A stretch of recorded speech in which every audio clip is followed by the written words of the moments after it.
What is going on, everybody? How are we doing today? As usual, hope you're doing well. It is a Saturday, and we are doing our usual Saturday stream. Today, we happen to have some UFC fights going on earlier in the day than usual, so that is what we are doing here right now. We're going to be watching some UFC fights. I believe this is the first fight of the main card. It is Alexander Raychik versus somebody else. I don't know who exactly. Um, what's it called? But yeah, we're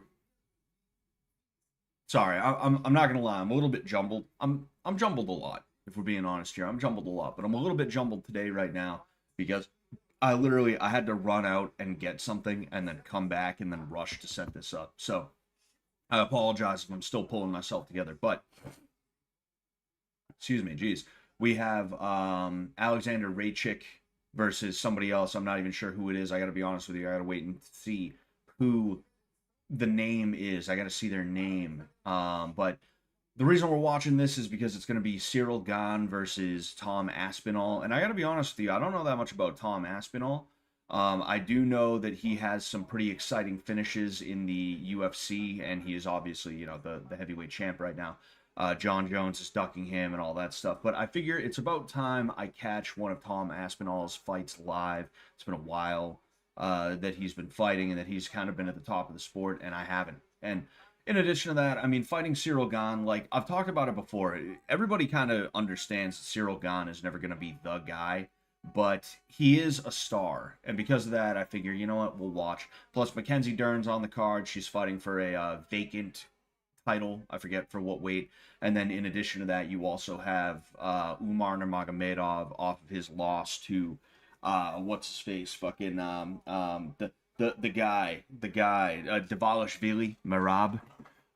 So I figured, you know what? There's just enough. There's just enough for me to make this the Saturday stream. Okay. I was originally supposed to do a Jeopardy stream today for the two of you that are watching on almost at Facebook, YouTube right now. I was supposed to do a Jeopardy stream today, but I have a competition for myself tomorrow, and because of that, Azamat Mirzakhanov is his name, and apparently he claims to be from Fairfield, New Jersey. It's like, all right, okay, but yeah, I was supposed to do a Jeopardy stream, but I have a competition tomorrow as well. I'm going to be doing a few different events at a competition that I have coming up, so I'm going to go ahead and, you know, I figured I'd take it easy today and do something a little bit lighter in that way.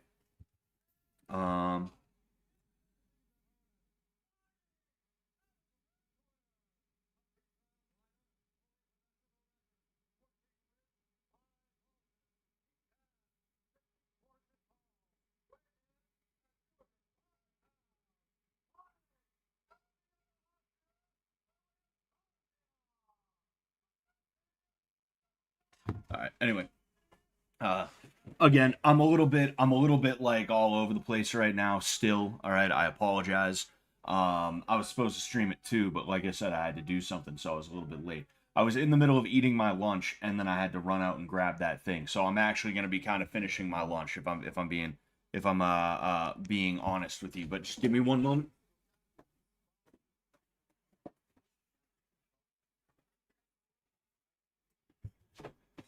I'm sitting here telling you guys I have a competition tomorrow and I'm about to eat like pizza and drink a soda. But like honestly, it's not that serious of a competition. It's like some backwater, like literally it's set up by Chinese martial arts guys. And don't get me wrong, like there's some dudes that go there that are legit, but chances are I'm gonna be doing some fucking like full contact sparring. Basically, I wanted something that would be kind of like a smoker. So I decided I would do that. You know, I decided I would enter into that tournament because it struck me as kind of like a smoker type environment. You know, a smoker being an exhibition, you know, and I figured, all right, like fuck it, we'll do it. So I'm not like worried as fuck about like, dude, I gotta be in killer shape and I gotta eat right and I gotta train hard and all this shit. It doesn't matter to me like that, you know. But anyway, so the fight has started. They've traded a few blows. What's going on, Heath Holloway? How you doing, my friend?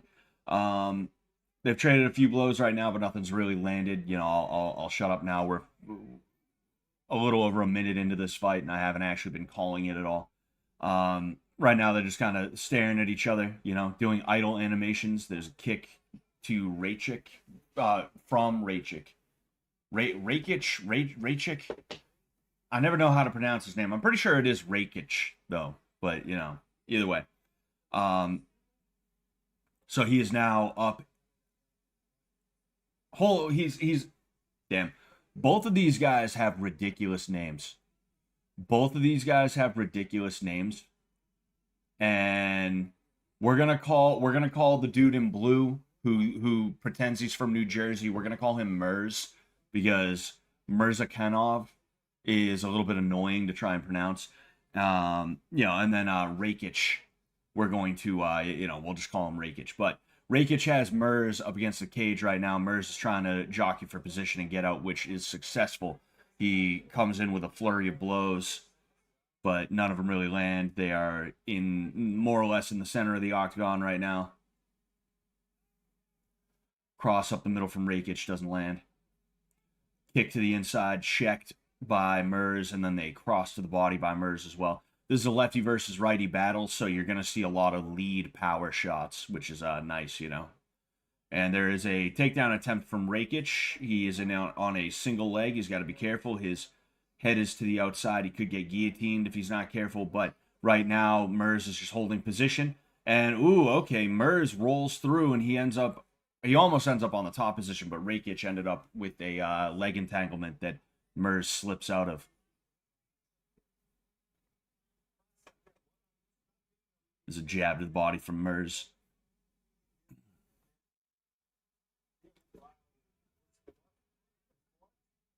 Sort of staring at each other right now.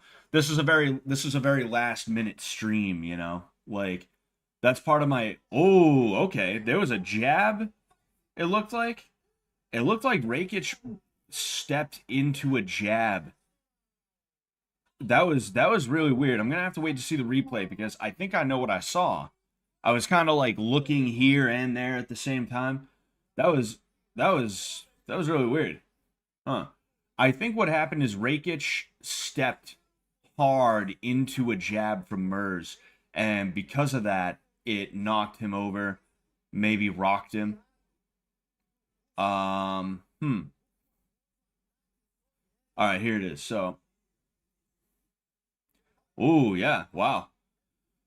So what happened is they both went towards each other at the same time, and Mers led with a jab, and because of that, it actually rocked. It rocked Rakic. You know, you can see he goes limp for a second. That may have been a flash knockout.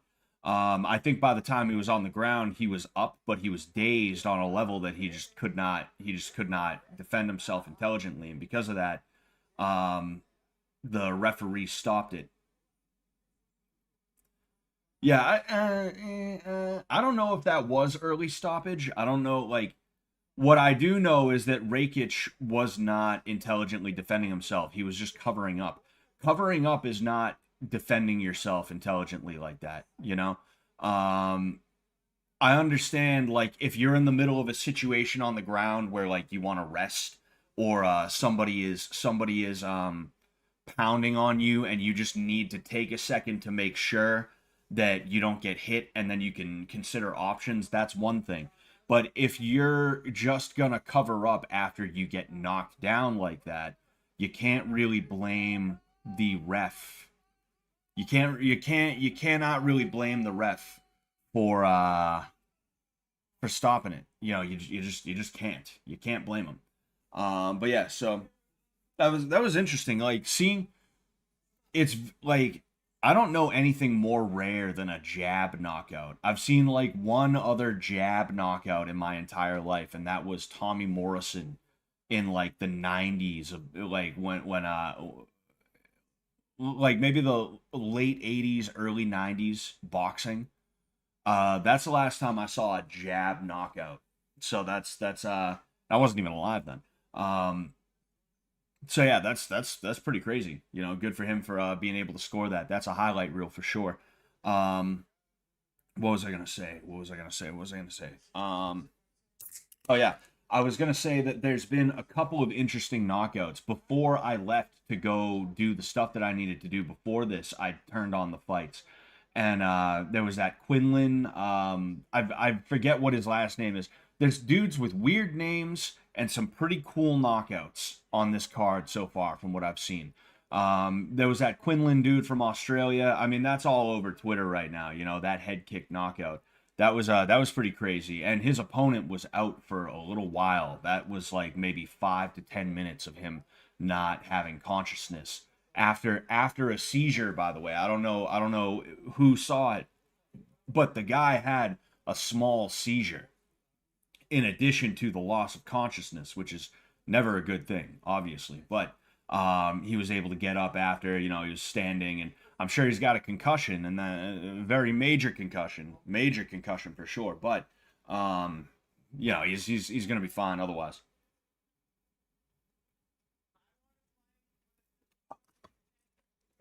Oh, excuse me. One moment.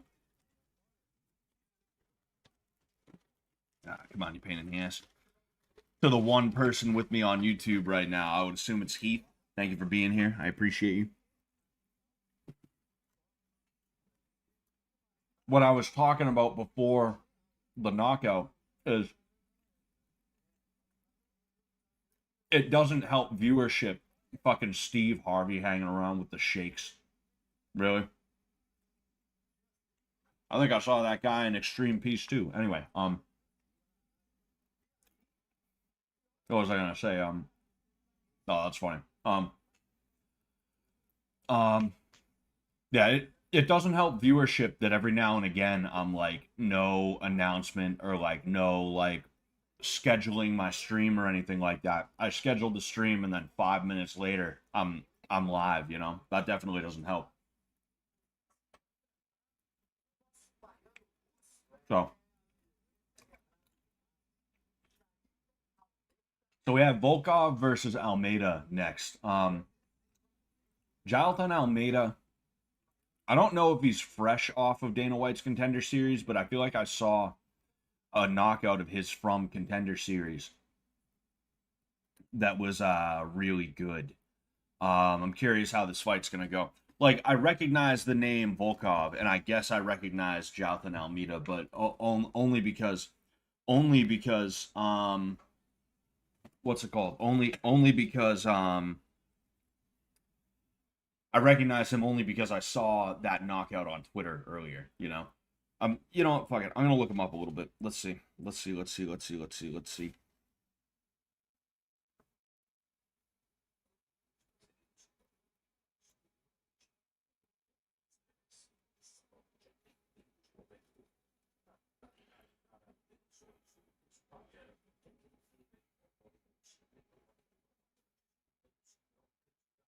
Uh, sorry, one sec.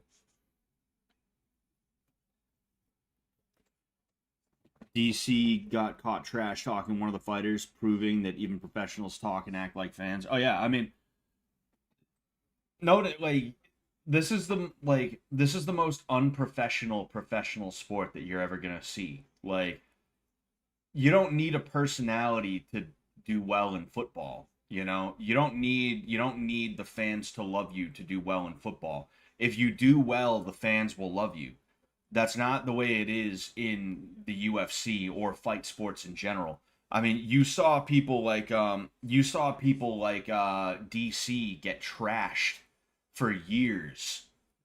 Even though he's like a good guy by all accounts. By all accounts, Daniel Cormier is like a good dude. He's a respectable guy, you know.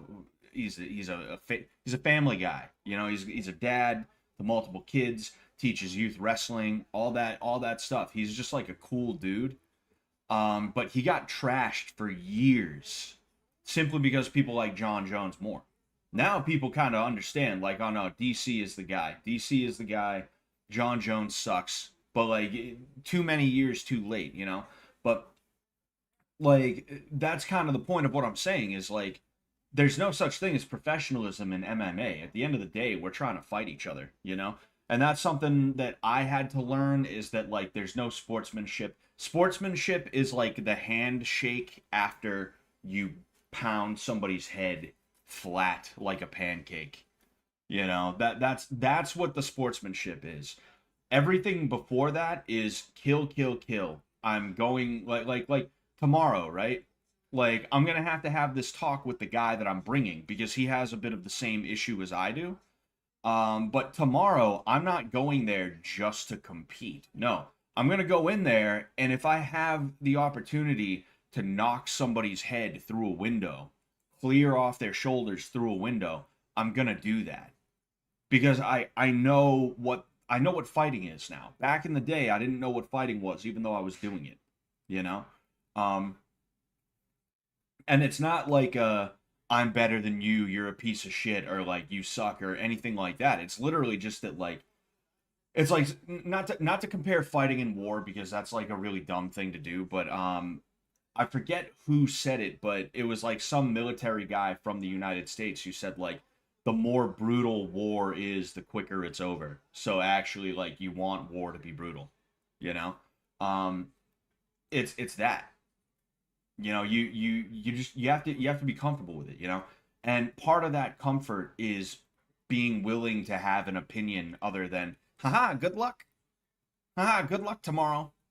Hey, I hope everybody is okay. Tee hee. I hope everybody's all right, you know?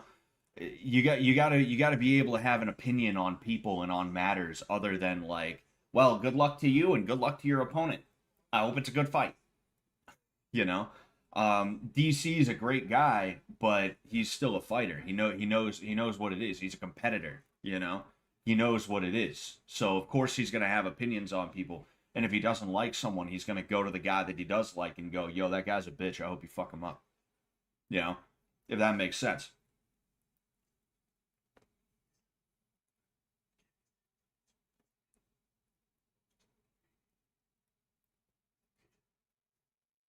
Um. Anyway, sorry about that. I was wow, this dude fought in well. This dude is 6'4", and from 2012 to 2016, he was fighting in welterweight. Then he went up to middleweight for a year. Then he went to light heavyweight. And then he went to heavyweight once in 2019, I guess, maybe once, maybe twice or something like that. But then now he is a full on heavyweight is what he is. You know.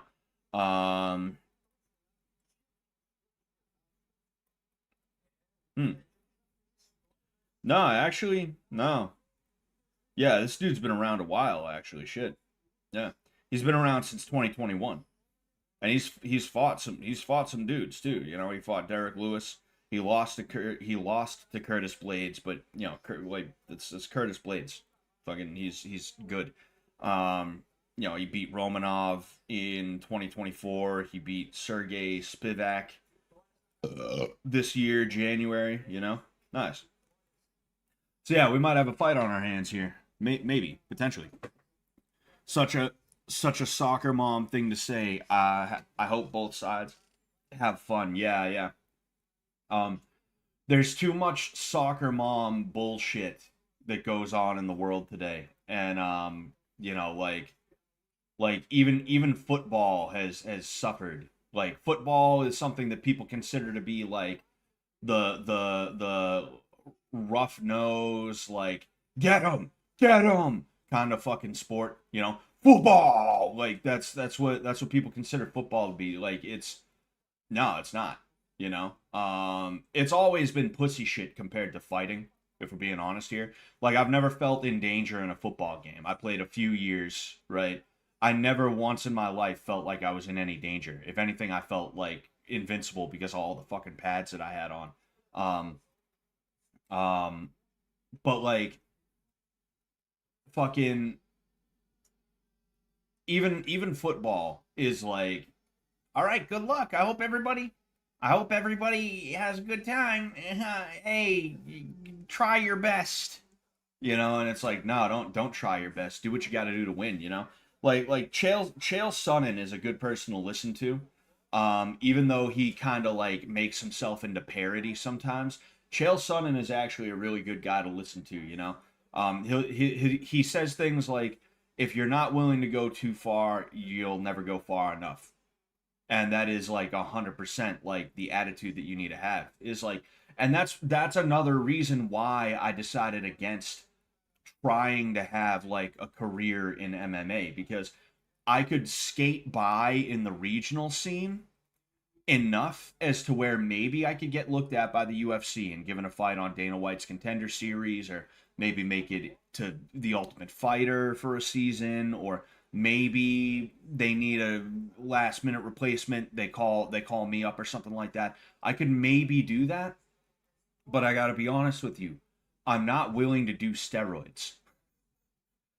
If you think these guys are not still on steroids even with all of the testing and stuff like that, you would be wrong. There's things that these guys are willing to do that I simply was not willing to do. And that is one of the low key things that when I realized it, I was like, yeah, I don't know, maybe I should think about other ways that I could make money in martial arts. It was fun to try to be Mr. MMA guy for a little while, meaning like Mr. Fighter for a little while, but like the more I see how the sausage is made, the more I am disgusted by it, you know? And that's one of those pieces. There's plenty of other pieces that I talk about all the time. The whole dude turns pro and he starts fighting dudes who have records of like 1-70. That's his first 10 to 15 fights is like fight number 1, he faces a dude that's 1-70. Fight number 2, he faces a guy that's 3-16. Fight number 3, he faces a dude that they picked out of the crowd who is in a wheelchair. You know, like that's one of the more obvious ones that you could point to. But these guys all have doctors basically, or people who have hookups to doctors who can get them performance enhancing drugs that are not actually allowed to be taken, but they hide it because they're working with doctors. It's crazy, you know. Fucking but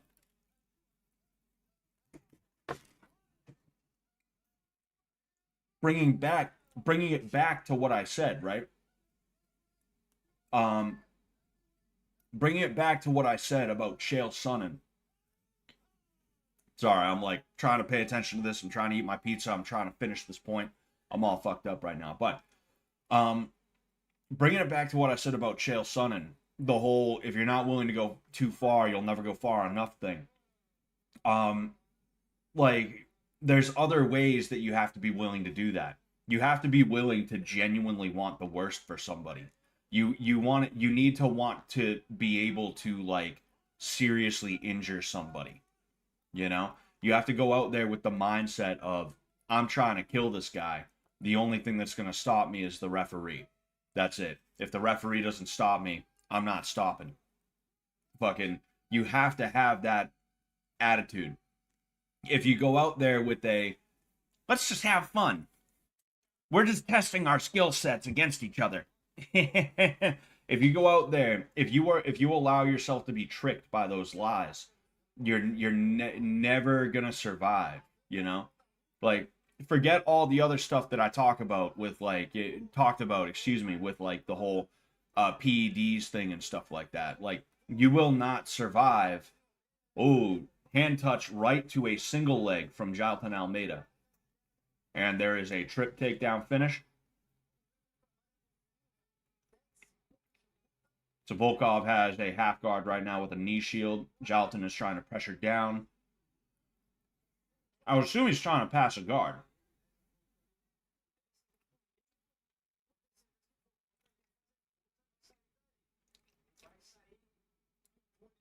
Yeah, I think he's just trying to pass the guard, because there's some elbows from Volkov, some to the back of the head. I think, honestly, I think that's Almeida's fault. I think he's turning his head. I mean, like it's it was borderline because the first few were to here, which is a legal area, and then Almeida turned his head so that he was giving this part of his head, the back of his head.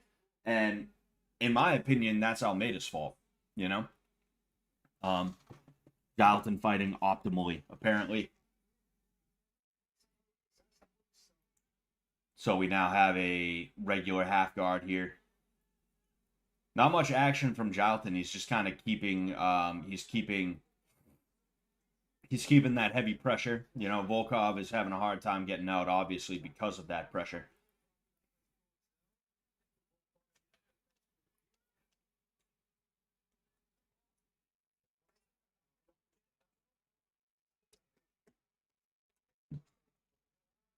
Oh, okay, he's going for a Von Flue right now. It's not going to work, though, because at least I thought he was going for a Von Flue. It looked like he was going for that. A Von Flue is when you take it's when you take your shoulder and you drive it into his throat. And it's good, like, a Von Flue is good for the half guard, because if you want to pass the half guard, you can pressure pass with it. He's either A, gonna tap because you're choking him with your shoulder, or B, he's gonna move to try and escape, and because of that he's gonna open up his legs, and you can pull yours out and end up in the well, you could go side control if you wanted, but in that case, why wouldn't you just go for the mount, you know? I'd like to see him use the Von Flue, because I'm getting kind of bored of watching this. Ooh, okay. Volkov has a body lock right now. He fought for the underhooks. He has a body lock. The issue is Jonathan Almeida's hips are still higher. So because of that, it's going to be tough for him. And he got the sweep. Nice. I wasn't going to say he should do it exactly how he did it, but I was going to say he needs to open up his legs, get one leg on the ground, and he needs to push into him to finish that sweep. But he got the sweep. That was good. You don't see many good sweeps, you know? You don't see many good sweeps. You're a little off center. Can you move? Hard to watch with a tilted monitor. Off center how? Like here, there, dot. I mean, do you mean like that? Am I good now? I'll be honest with you, Adventure. I've never seen you in my Twitch chat before. Thank you for being here. I am extremely scuffed. I have no clue what I'm trying to do, and I never try to figure it out. So I apologize. I apologize, but you know, I'm happy I was able to fix it for you, you know. Thank you for letting me know as well. Who's winning? Right now, I would say Volkov, simply because he has been able to. Ooh, he's got to be careful here though. He's got to be careful here, because Volkov, Almeida, if he grabs his right ankle, meaning Volkov's right ankle, he can hit a sweep from here. Oh no, he's trying to stand up instead. Okay. Huh. This is some interesting big guy grappling right now. Some pretty interesting big guy grappling. Fucking, but yeah. Oh. There's actual transitions here happening in the grappling, and because of that, I don't want to look away. MMA grappling a lot of the time is just, it's static and it's annoying. It sucks to see, you know? It's annoying as hell. Are they rolling on the floor hugging each other? A little bit, you know, just a little bit. There are some elbows exchanged though, but yeah, I would definitely give this round so far. There's 10 seconds left. I would give it so far to Volkov. I'd say they probably spent around the same time in control positions as each other, but Volkov is at least landing Volkov is at least landing punches. He is actually doing some damage, you know. In addition to that, he is doing a better job of imposing his will in and of itself. And what I mean by that is he ended up on bottom, but he was able to utilize a sweep to get the top position, and then he kept the top position through the adversity. He did not get reversed or anything like that. So that is definitely Volkov's round. I don't think anyone could give it to anybody else, you know? I mean, every metric he did at least a little bit better than Almeida did. So, you know, there's that. Oh, you didn't get the joke. Now I just feel bad. I was calling you fat. Oh yeah. Fucking I don't I don't know how you were I don't know how you thought I was gonna get fat joke from that, but okay. Thanks. Thanks for trying, I guess. Shit. I don't know. Anyway, so feels like that was a quick minute. Feels like that was a quick minute, but we are into round 2 of this fight. And I will say that Volkov looks a little bit tired already. He looks fatigued. You can just see the difference even in their posture. He looks a little bit fatigued. He's not as springy. Almeida might be a little bit nervous though. Oh, that was a nice overhand, right? And then there is another takedown attempt that is successful. Almeida gets the takedown. That was a nice overhand, right? Though, I said Almeida might be a little bit nervous, but like I don't know. Maybe he was just trying to time what was going on. Daily reminder. Freddie Lee's Modern Kung Fu Mog's Blowjob Jitsu. Hell yeah, dude. I didn't know anybody else remembered Freddie's Modern Kung Fu. That's pretty funny. That's pretty funny, Torture Room. I didn't think anyone else remembered who Freddie's Modern Kung Fu is. Man, the guy's a legend of the YouTube game. All right, so we have Almeida who is trying to pass the guard. He is caught in that same position he ended up in round 1, where there is the half guard with the knee shield, excuse me, and he is just pressuring. You see, I don't know what his game plan is exactly. He's passing the guard. He's trying to pass the guard. It didn't quite work. Like, the thing you have to realize about MMA is that there is no jiu-jitsu point scoring. You get points for takedowns. That's it. You don't even get points for takedowns necessarily. It's not like you get awarded points for things. It's that like you don't get rewarded in any way for guard passing. You don't get rewarded for improving position. You get rewarded for damage. However you do that damage. And because of that, I feel like Almeida is sort of not using his advantage wisely. I got to be honest with you. Now he's trying to work for the back take again. Still no damage. Volkov is up, and he is up. He's got a hook in at least. That's good for him. But I do feel that he's kind of wasting his advantage right now just a little bit. We are over halfway through the round, and there has not been that much damage done by Almeida. And like, he's still winning this round, don't get me wrong, but there's still a lot of round left. Actually, I was wrong. We are just getting past the halfway point right now. Excuse me. But there's still a lot of round left. And if Volkov can get up and do damage, or if he can sweep again, Volkov just went to his back. If he can sweep again, then he's going to be in pretty good shape to be able to take this round too. I don't know what Almeida's pedigree is. I don't know if he was like, ooh, okay, this. Oh no, never mind. I thought Almeida threw his leg over for the mount position, and then he also he tried to trap the arm, Volkov's left arm, for an arm triangle. It appeared, but Volkov ended up out. So now that was a headbutt. That was a headbutt. Almeida just headbutted twice.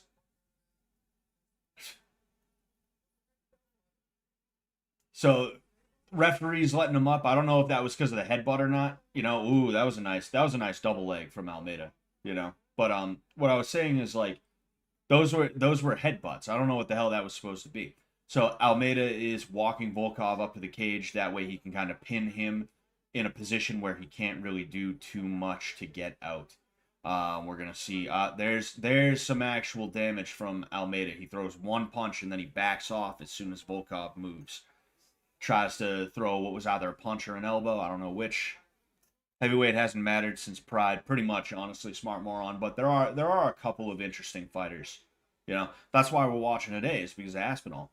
Ooh, okay. Volkov is trying to set up a Kimura from the half guard. We'll see if he can pull this off. It's pretty tough to set up a Kimura from the bottom, but I think he might be able to do it if he plays his cards right. He's trying to pry the arm out right now. He's trying to pry the arm out. It's going to be tough when somebody gets their elbow in there. It's pretty tough to pry that arm out. And the thing is too, Volkov is going to just burn energy the more he tries to. So I mean, this late in the round, I guess it's like, okay, if you want to burn the energy and get a small rest, then go ahead. But it's still like it's still kind of tough. I don't think nah, he's not going to get it. There's 5 seconds left, and that is the end of the round. So yeah, I mean that was definitely Almeida's round. Couple of nice takedowns, I'll say that much. There was a nice overhand right landed as well. But yeah, it doesn't feel like Almeida's winning. It feels like Volkov is just losing. If it makes sense what I'm trying to say. Or in that round. Right now I have it 1 round to 1 round, just from my empiric sort of judging. It's 1 round to 1 round. This round really matters. Volkov needs to be careful. Volkov is actually in a really bad place right now, for being honest, because Almeida has been able to take him down pretty much at will this entire fight. And it's gonna suck because he could go out there thinking, I just can't get taken down. If I don't get taken down, I'm fine. Almeida might fake low and then come over the top with a right hand or a left hand, something that catches Volkov off guard and does enough to be able to finish the fight. That's not good. It's not good for him. He's in a rough position. Oh, excuse me. So Volkov actually kind of walking Almeida down. He's got to be. I was gonna say he's got to be careful not to over pursue. He threw a cross to the body. He got taken down, but he's right back up. And now Volkov actually is in on a single leg. He has the leg raised. He has Almeida against the fence. Excuse me, one of the many fences that make up the octagon. He lets go of the single leg that he had there against the cage right now. Oh, yeah, nice knee from Volkov. Another knee, but not as much. Knees to the legs. Another knee up the middle from Volkov. A return knee from Almeida, and then another knee from Volkov. These guys are just dirty boxing against the cage right now. Almeida's got to be careful, and you can tell he didn't like that last knee that Volkov gave to him. Volkov, honestly, he has no reason. Ooh, nice sprawl from Volkov. Almeida shoots. Doesn't get the takedown at first, but he dogs it. I was going to say, like, up until a second ago, it wouldn't have surprised me if we saw Volkov just kind of try and skate by on the fence, That was a nice takedown from Almeida. He dogged it. That was cool, but he's got to do damage because Volkov has done a little bit of damage on the feet, and now he's even done more damage than Almeida has done on the ground. Like, he is active, I don't care if the person on bottom is throwing strikes that are not, like, classically considered to be that big of a deal. If Almeida is getting touched up and Volkov is not, if Almeida, the entire time he's in the top position, is having his game stifled because Volkov will just not stop with the dirty boxing from the ground, that is Almeida's fault. Volkov should be rewarded for that. And because of that, he should win this fight. So far, we have a little bit over a half a round left. Just like I said last round, that's quite a bit of round, It would be very possible for Almeida to mount an offense that is enough to negate everything that Volkov has done this round, this time. But he's got to work, and he's got to work now. He's got to ditch the fucking Mundial shit. He's got to stop trying to be a jiu-jitsu fighter, and he's got to start being an MMA fighter. Ooh, okay, do we have a... fucking A, dude. Get your fat head out of the way, ref. We had a situation where they were transitioning, and I thought Volkov was going to transition into a triangle choke, but he did not. We stabilized in the guard. Volkov tries to push off of Almeida. Almeida is right back in.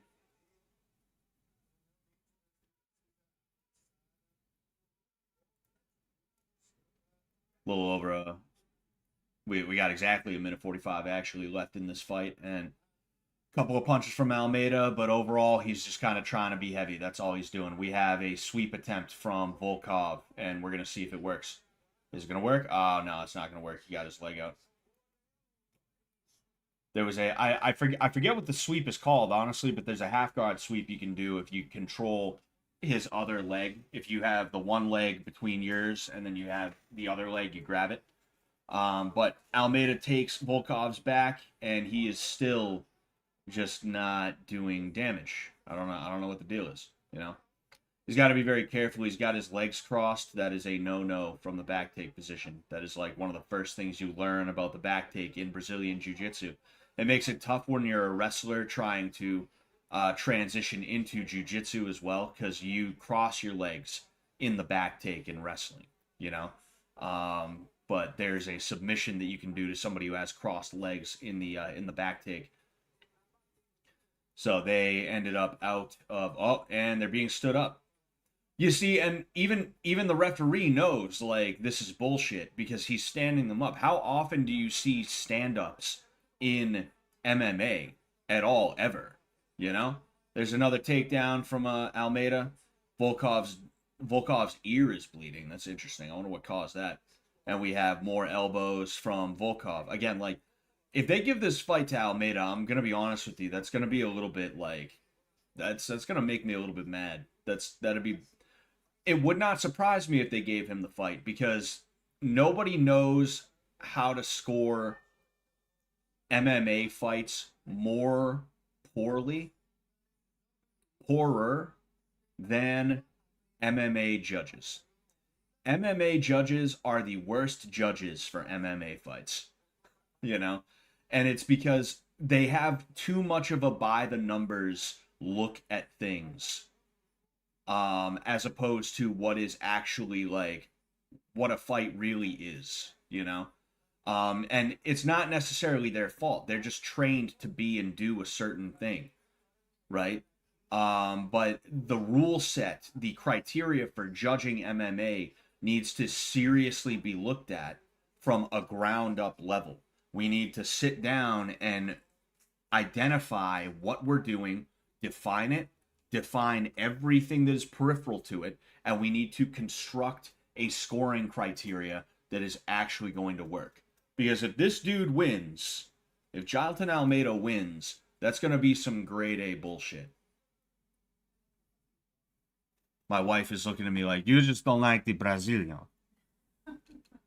No, it's because the guy just said like, you think you don't want. Who? It's not Damian Maya, is it? What does Damian Maya know? The guy whose entire career was holding people on the ground is like, I think he did a good job holding him on the ground. I think he won. Yeah, it's a split decision. So at least one of the judges is like, nah, he won. Fuck Brazil. Fuck Brazil. Yeah. Yeah, but like, people's wires get crossed because they think, oh, that guy's on top and he's holding the other guy down. That must mean he's winning. And it's like, that's not what the sport is supposed to be about, you know? And they've tried to make rule changes to make it better overall, but those rule changes are not good enough, you know? It's instead of, like I said, instead of creating something new, they duct taped new shit onto the old shit, you know? It's actually like, did you know that if it's like the human brain actually, right? Did you know that if you want to bend one finger, your brain sends an electrical signal to your hand that says bend all of your fingers? But there's another part of your brain that is literally newer than the part of your brain that says bend all fingers, that overrides that. And instead of it being this, it sends a signal that says, no, not all fingers, just that one finger. That's the way the brain is. It's the lizard brain, and then you have other parts of the brain, other neural pathways and things like that, that over years and years of evolution have essentially been duct taped onto the lizard brain.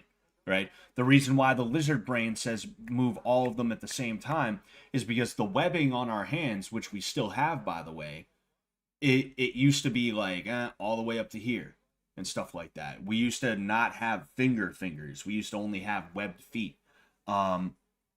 So because of that, like you wouldn't have a need. Like it's not like you need to bend and be like, hey, look over there, right? You would just do that. That's all you needed to do. That's all you could do, you know? But as the webbing got back, right? As the webbing receded and as we started to develop fingers, you know, all of a sudden we have the ability to do that and we have the need to do that for what we do, you know? We have the need. We have the need to do that. But yeah, anyway. Scotch would honor his gingerness by doing some ninja tricks. I will. I'll put a hole in my wall right now. Man, anyway, do you root for Brazilians at this stage in your life because they're part of your family? I mean, the Brazilian fighters that I really like, but like I wouldn't say that just because someone's Brazilian, I'm like, oh, I hope they win, you know? Like honestly, I dislike November 15th, something's going on at Madison Square Garden. That's my birthday. Hmm. Ooh. Oh, okay. We'll watch that. We'll watch that. It's Islam Makhachev versus Jack Della Maddalena, and then apparently, ooh, okay, Zhang Wei Li versus Valentina Shevchenko, which those are two of the female fighters that I actually find to be interesting. So yeah, we'll definitely be watching that one. Um, oh, Bo Nichols fighting too. Leon Edwards versus Carlos Praches. This is actually not a bad card at all. There's quite a few really good fights on here. Um, but yeah, anyway, we'll watch that for sure. Um, but yeah, like there's some people honestly like if you took a Brazilian and a Dagestani and put them against each other and I didn't know anything about them, I'm probably rooting for the Brazilian because I dislike the Dagestani wrestling style so much that I just don't even want to see them do well because when they do well, it's genuinely bad for the sport. It's bad for the sport from a spectator standpoint as well as honestly a fighter standpoint, you know?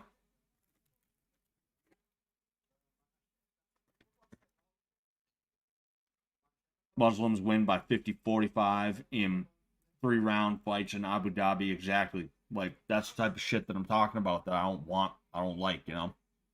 But yeah. Well, we're definitely gonna watch that one.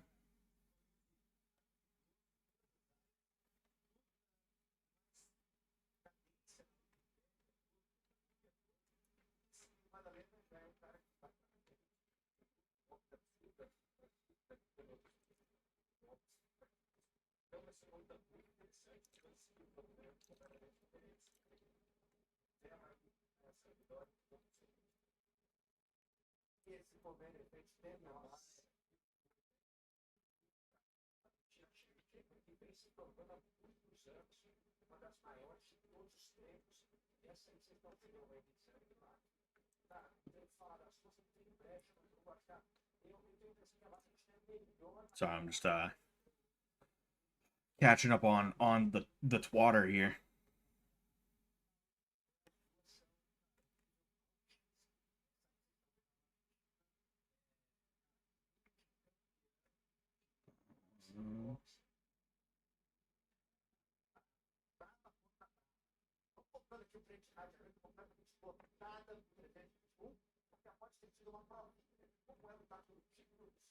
Somebody asked me if being gay is a choice.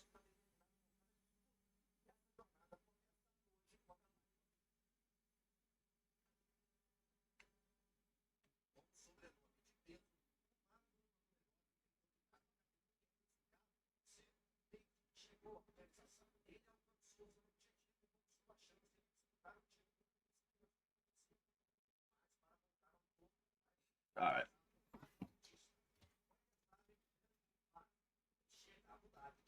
So who do we got up next? I forget. Is Mario Bautista? I'm pretty sure this is the guy who I'm pretty sure this is the guy who held Jose Aldo up against a cage for 3 whole rounds. But he still has the Battleborn thing. He still has the Battleborn tattoo. You know? That's why I don't brag, is because so it's Mario Bautista versus Umar Nurmagomedov. Okay. Okay, alright, yeah. So I do know who both of these guys are. What was I gonna say?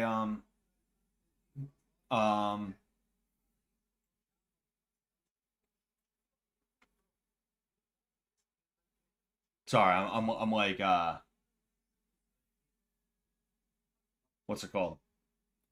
I just remembered something that I almost forgot that I had to do today, and I was like, oh shit. So I started doing math in my head about like what I'm gonna what I'm gonna have to do. But yeah, that's one of the reasons why I don't really brag that much, like in terms of like, oh dude, I have a fight coming up, or like I don't get anything that is a declarative statement about myself tattooed on me or anything like that, because like you get a tattoo that says Battleborn and you're like, yeah, haha, that's right. Oh, I'm Battleborn. And then you hold an MMA legend up against the cage for 3 rounds. And it's like that's what Battleborn is. So yeah, are you sure about that one? You know? Mario Bautista is a raw as hell name. Yeah, yeah. I think the rawest name I've ever heard was like the most diesel name I think I've ever heard was Brendan Battles Santos. And it was this dude. He looked like he was 40 years old in high school. I know I look old, but like he was like 16 years old. He wrestled for Nauset High, and he and my team's heavyweight were pretty tight. They were like cool with each other because we had a really good heavyweight, and he was obviously a really good heavyweight. They would both go to like state tournaments together and shit like that. And this dude was like he was like 40 years old looking like when he was I'll show you a fucking picture of him, you know. This is one of those dudes who like everybody thought was like gonna make it to the big time, but just something fucking happened, you know? And I don't know what the deal with that was, you know? It's really unfortunate. Oh, Snoopy's being a bitch.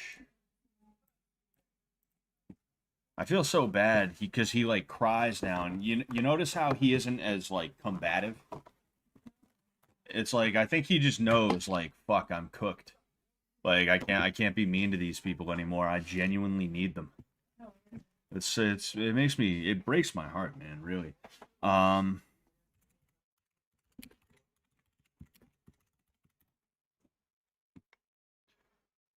Yeah, he went to UConn and he redshirted, and then he just was like, nah, I'm gonna drop out now. You know?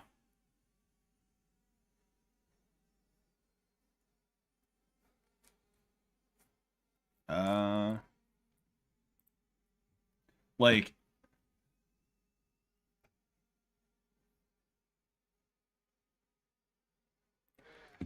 like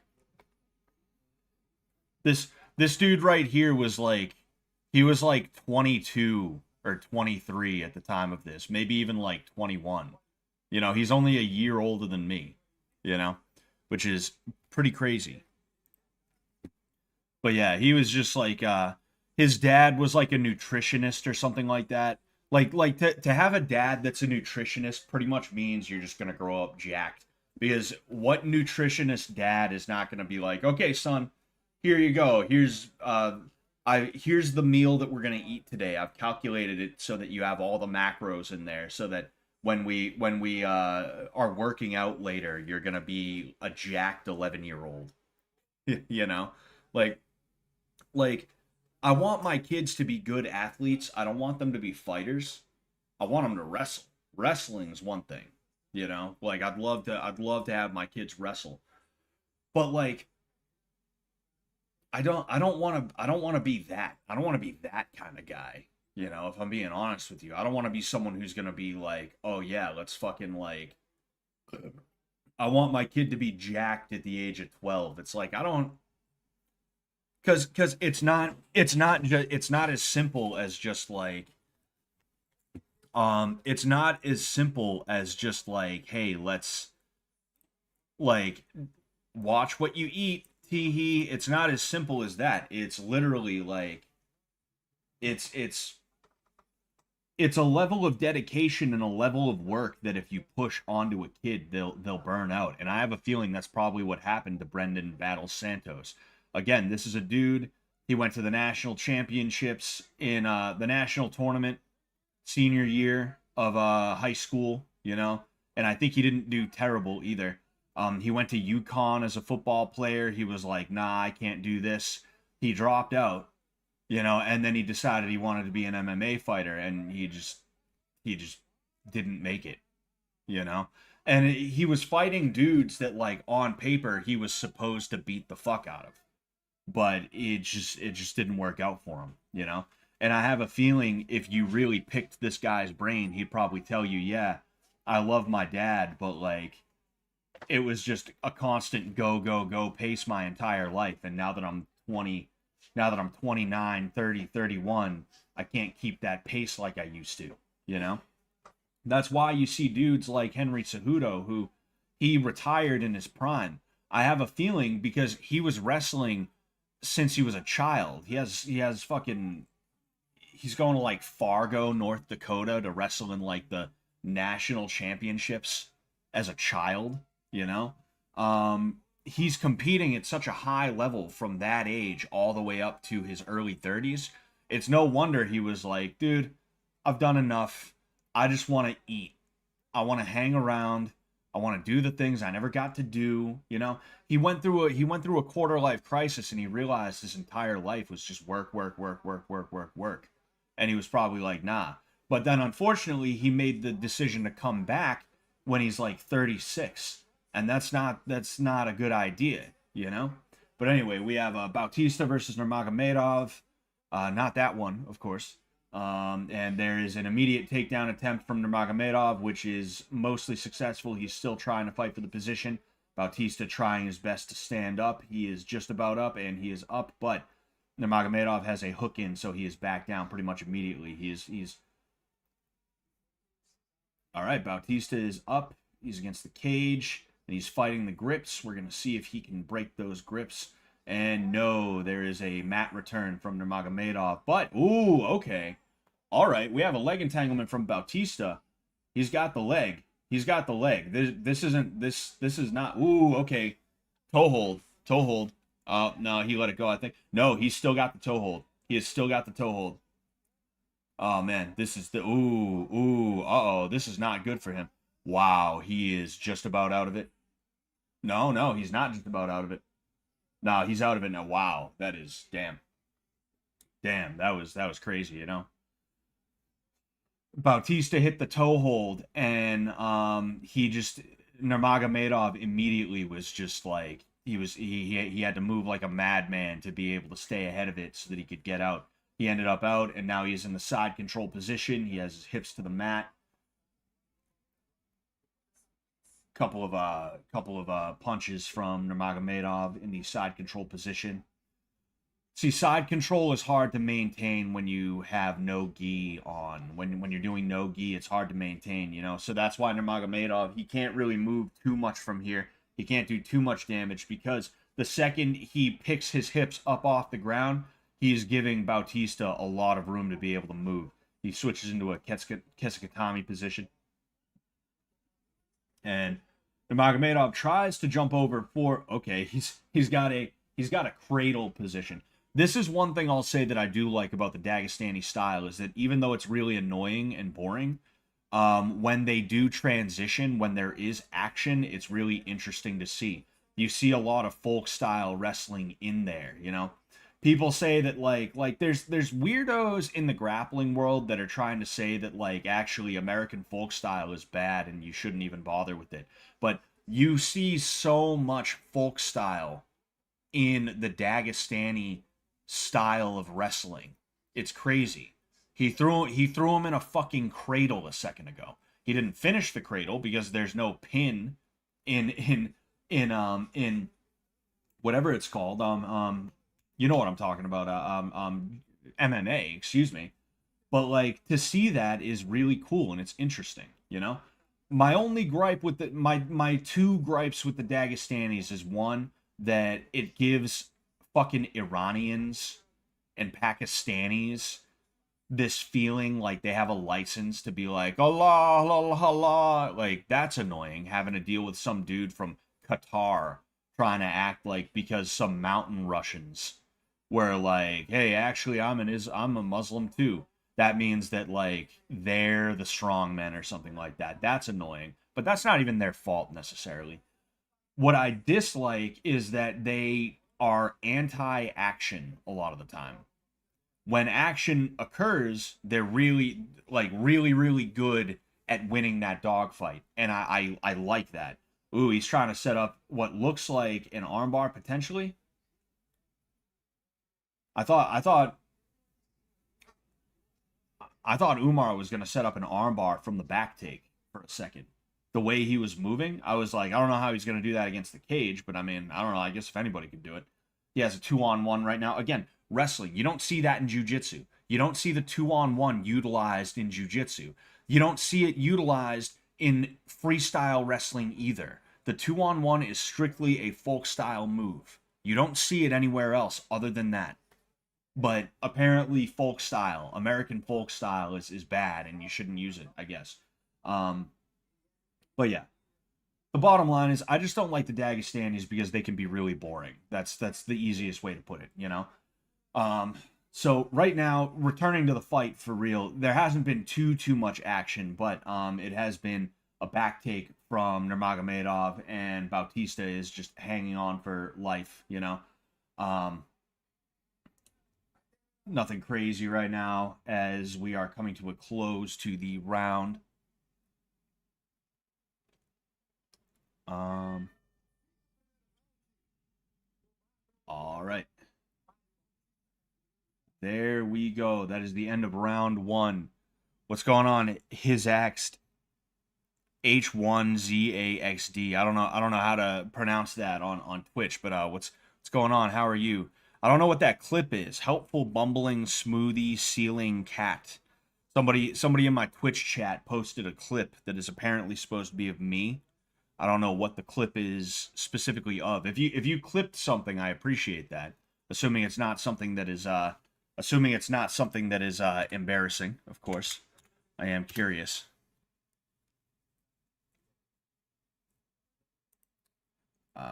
Yes.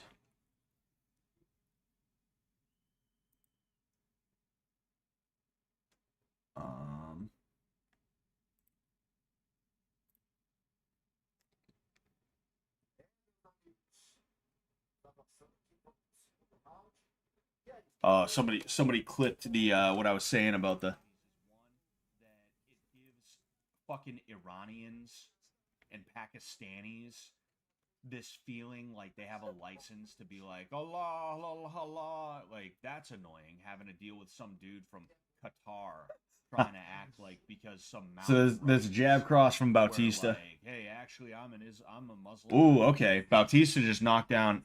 We're sitting here messing around with clips. And I'm missing the fight. Silly me. I would assume, was it like a jab cross, baby? Yeah, that's what I figured. It was a jab cross from Bautista that knocked Nurmagomedov down. And now Nurmagomedov is actually throwing hands with him. Oh no, it wasn't. It was a knee, and it landed to the chest. You know. Ooh, that was a nice trip takedown from Nurmagomedov. That was nice. Like again, that is the cool thing is to see some of these really sick takedowns from them. You know, it's what comes after that's awful. But yeah, so Bautista threw a knee, and it landed on Nurmagomedov's chest, and because of that, Nurmagomedov fell over. He got knocked down. Oh geez, I already read that shit. The coldest Crawford. Oh man. All right. So we have Bautista explodes. He gives up his back, and we now have basically the same exact position we were in the last round. It'd be nice if we could see finishes too. Like I would love to see a rear naked choke or set up that armbar that I was talking about. He could set up an armbar from there right now if he wanted to. The way Bautista is and the way he has Bautista seat belted, you know? You know, it'd be tough now. But a second ago, it would have been a little bit easier, you know?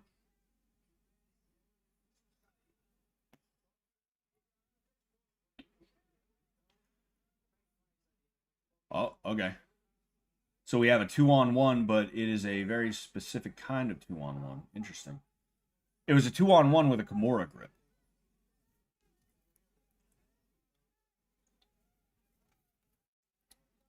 So they're up right now. They're against the cage.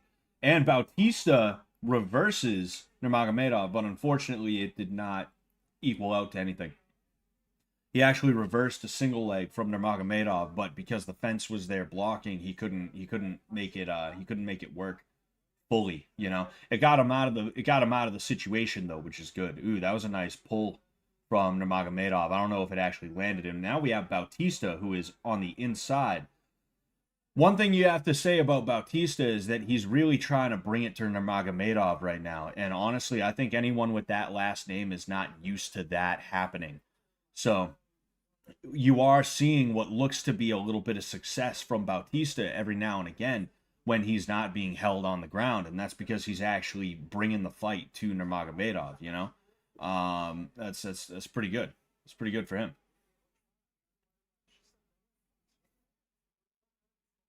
You doing a Muslim chant is so funny. It's kind of addicting.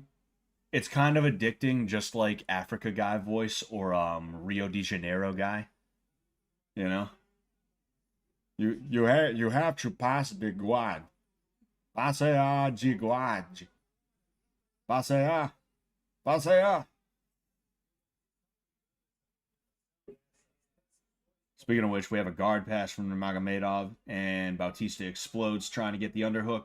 It does not quite work that well. He is back to square one. We have Nurmagomedov switching into a Kesikatami position. Baby, did you just hear that? Pasajiguad. Holy shit, bro. I was saying that as a joke, and we have the announcers actually saying that shit. Ooh, Mario Bautista, he slips out, and we are back up to our feet here.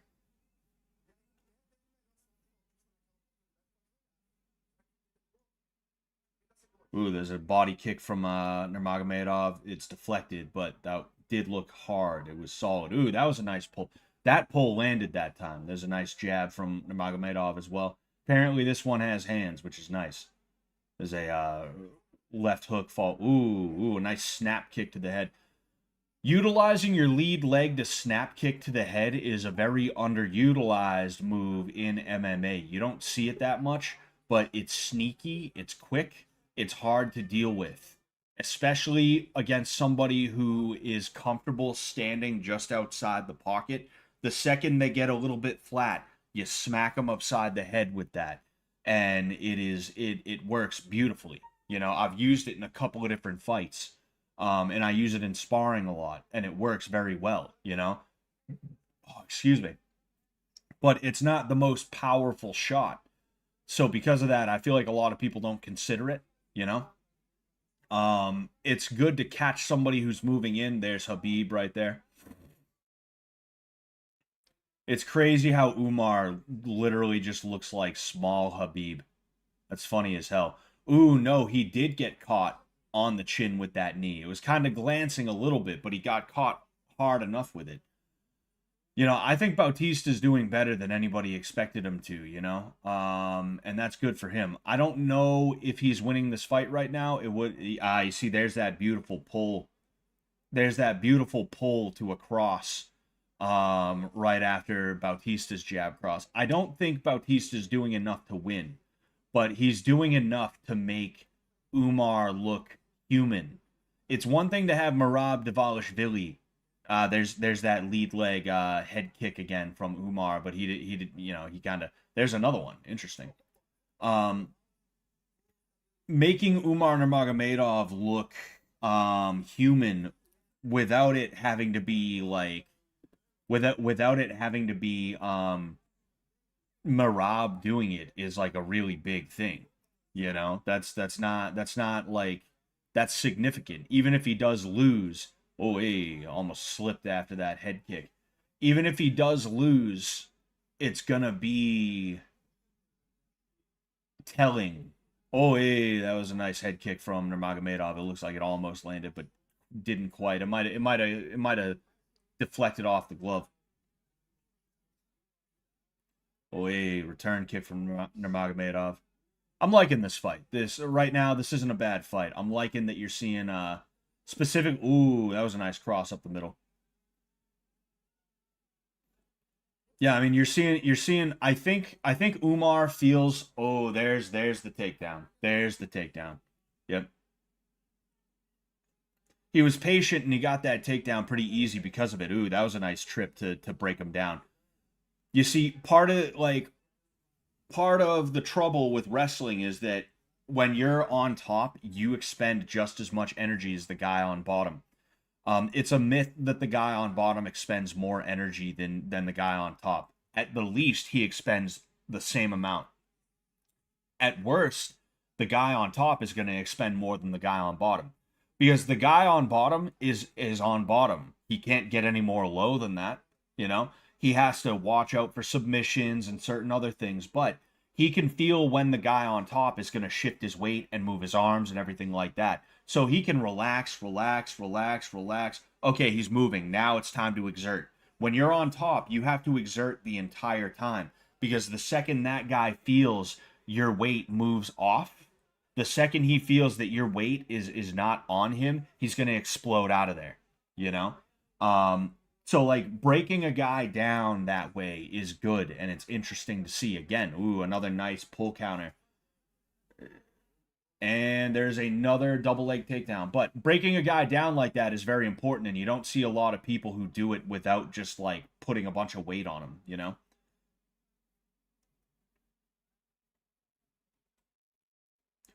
So here they are up against the cage. Bautista is trying to escape from Nurmagomedov's rear control. He's controlling his rear. And he breaks him down into a stack position. And he is now in the side control.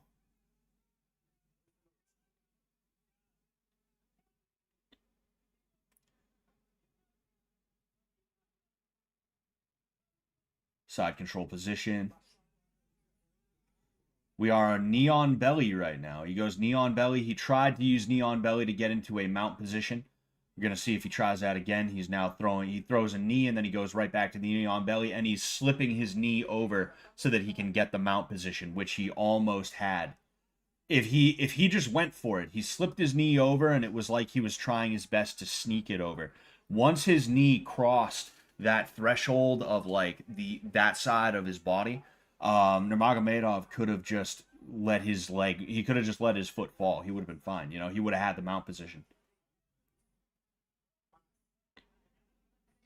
So here we have the grip gets broken, but since they're against the cage, Nurmagomedov just goes right for the leg.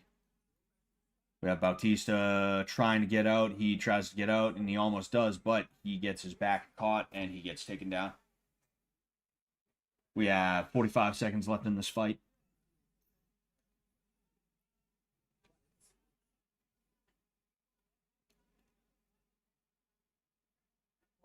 And there is another nice mat return there. It's funny to see these guys do this stuff sometimes, because I will say it almost looks like they're just like hanging out, chilling, and then they're just like, you know what I feel like doing right now? I'm going to do this mat return. I'm going to break them down this way because I feel like it now. Just whimsy is what it is. Oh, they're swinging for the fences in this last 10 seconds of the fight. Ooh, head kick from Bautista. Yeah, so I mean, I definitely think Nurmagomedov won that fight. I don't think there's any argument. It was a good fight from Bautista, though. He didn't get dominated the entire time, which is good. He just didn't quite do enough. Is the issue? You know, it is what it is. It is what it is. But that was actually a pretty good fight. I'll say that much. I did enjoy that. I did enjoy that fight. I'm gonna grab a water real quick. I'll be right there. I'll be right there.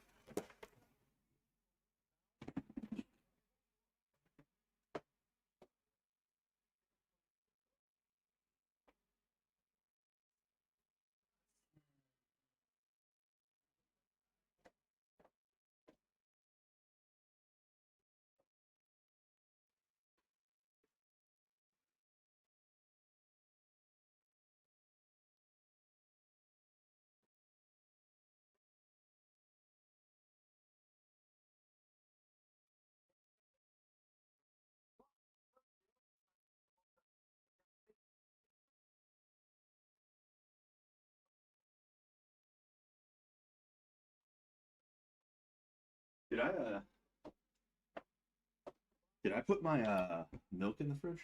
Did anybody? You did? Oh, okay, thank you, baby. Ah, yes.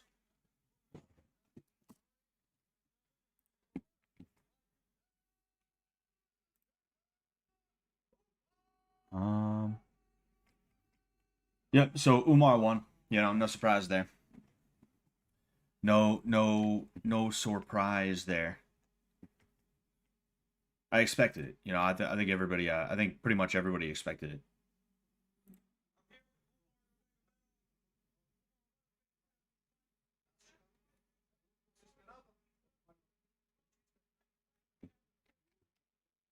Somebody called him a dirty fighter or something like that. I don't see how he's a dirty fighter. I'll say a lot about the Dagestanis. I don't think they're dirty fighters, though. I don't think they tend to do that.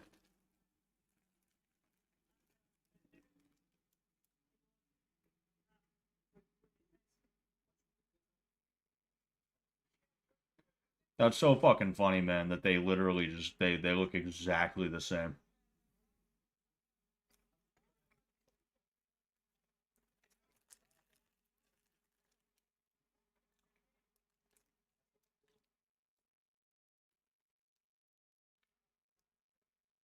Point. That was such a nice pull trap. I loved the hell out of that. That was really slick. I would buy every pay-per-view if Scott replaced John Anik. Yeah, yeah. There'll never be another Mike Goldberg. You know, I don't hate Anik, but he's no Mike Goldberg, you know?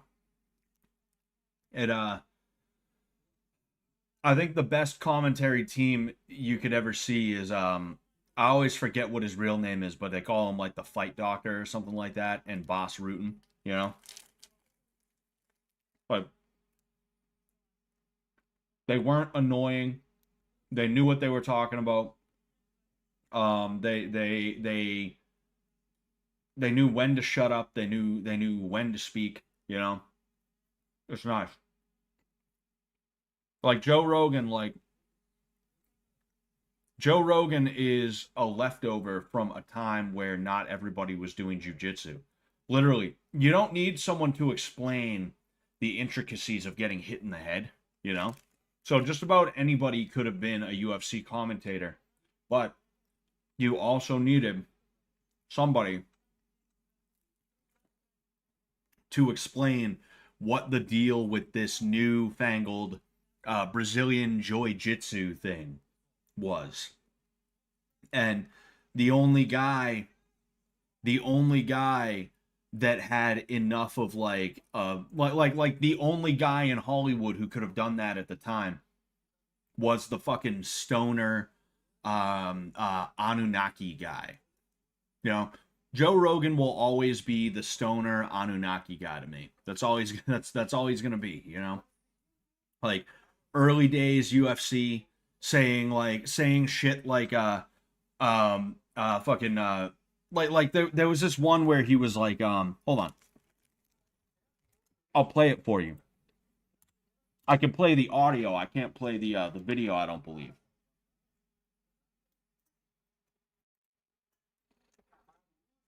Um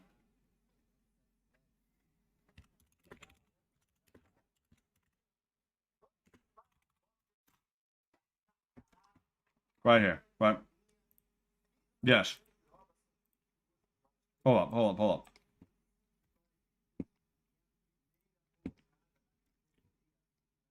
Short black trunks for Jones, white trunks for Guzman.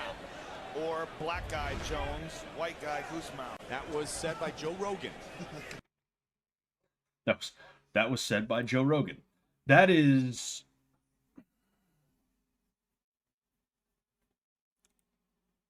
that is like how the fuck did Joe have a job after that? Like believe me, I'm the last guy to be like, oh, cancel him, cancel culture. We need no. But like outside of the whole like making it like a race thing, right? That is just the dumbest fucking thing you could ever say. That is the dumbest. You are supposed to be the guy. You are the expert. You are the pro. Nobody knows it like you do. This is back like this is yeah, this is back when you could wear your own trunks and have sponsors on them. This is probably like 2009, 2010, maybe 11, maybe somewhere around there. I don't know when Jones fought Guzmao, right? But like that's why is because there was nobody else that could have been a Joe Rogan at that time. You know, even Boss Rutan, it's like, well, you know, for one thing, he was a pride dude, and I don't think he wanted to. I don't think he wanted to work with the UFC like that. He fought for the UFC once or twice as like a sweetheart deal kind of thing when Pride got bought up. I'm pretty sure it was. I remember Boss Rutan fighting for the UFC like once or twice, and they gave him like the easiest of fights. But um like they just didn't have anybody other than Joe Rogan, so they had to put up with that, you know?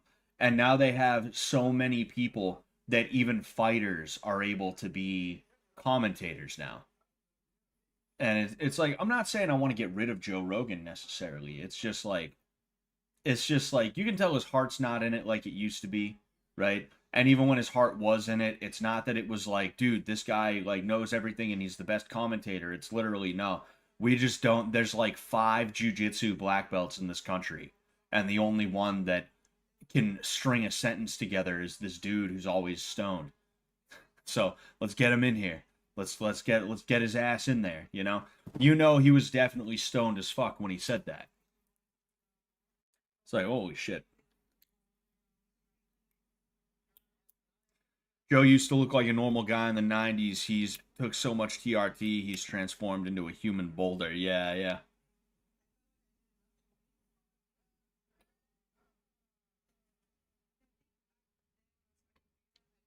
Oh, excuse me. Um, yeah, it's what was I gonna say? Yeah, it's just like it's weird. It's weird what people do to themselves with that shit. And again, like I look like people accuse me of being on TRT, and it's because I have the deep like voice. It's only getting more gravelly as time goes on too. My voice didn't used to be this gravelly. Like it's not that bad right now, but compared to how I was when I was like 20, 21, somewhere around there. Um like my my voice didn't have as much of a gravelly sort of thing going on, you know? My hairline, obviously, right? Yeah, you guys can fucking see that. My hairline, like, just on my own, people think I utilize some kind of testosterone, whatever, you know. So it's like, yeah. I don't think I need any more, you know. I I already look 40, you know. Joe Rogan is basically a trans man. That's exactly what it is, you know? Oh, excuse me. Rogan is inseparable from the UFC brand at this point, but he would be better if his co-host would call out his stale takes more often. I mean, I don't know if that's the point of a co-host, you know? Like I mean, I don't know all that much about I don't know all that much about like commentating and stuff like that. I know the basic formula is you have the commentator and then the co-host, right? You know, and the commentator's the guy who's like doing most of the talking, and as the co-host, it's your job to be like, or the co-commentator or whatever the hell they call you, it's your job to be like, you got that right, you know. That's basically your job as the co-commentator, co-host, whatever you would call that. Excuse me. Anyway, but yeah, so it's like um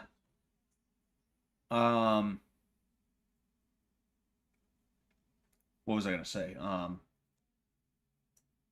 Yeah, I just don't know that much about it. I just don't know that much about it. So I couldn't even tell you if Joe is like that good of a commentator outside of some of the gaffes that he's had over the years. You can't expect someone to bat 1,000 either, but it's like there's a difference between striking out swinging and striking out because you took your pants off and took a giant shit in the batter's box as the pitch was coming in. And that's what the black guy John Jones one was, is like he instead of swinging at the ball, he swung at the umpire and dinged him upside the head is what happened. You know?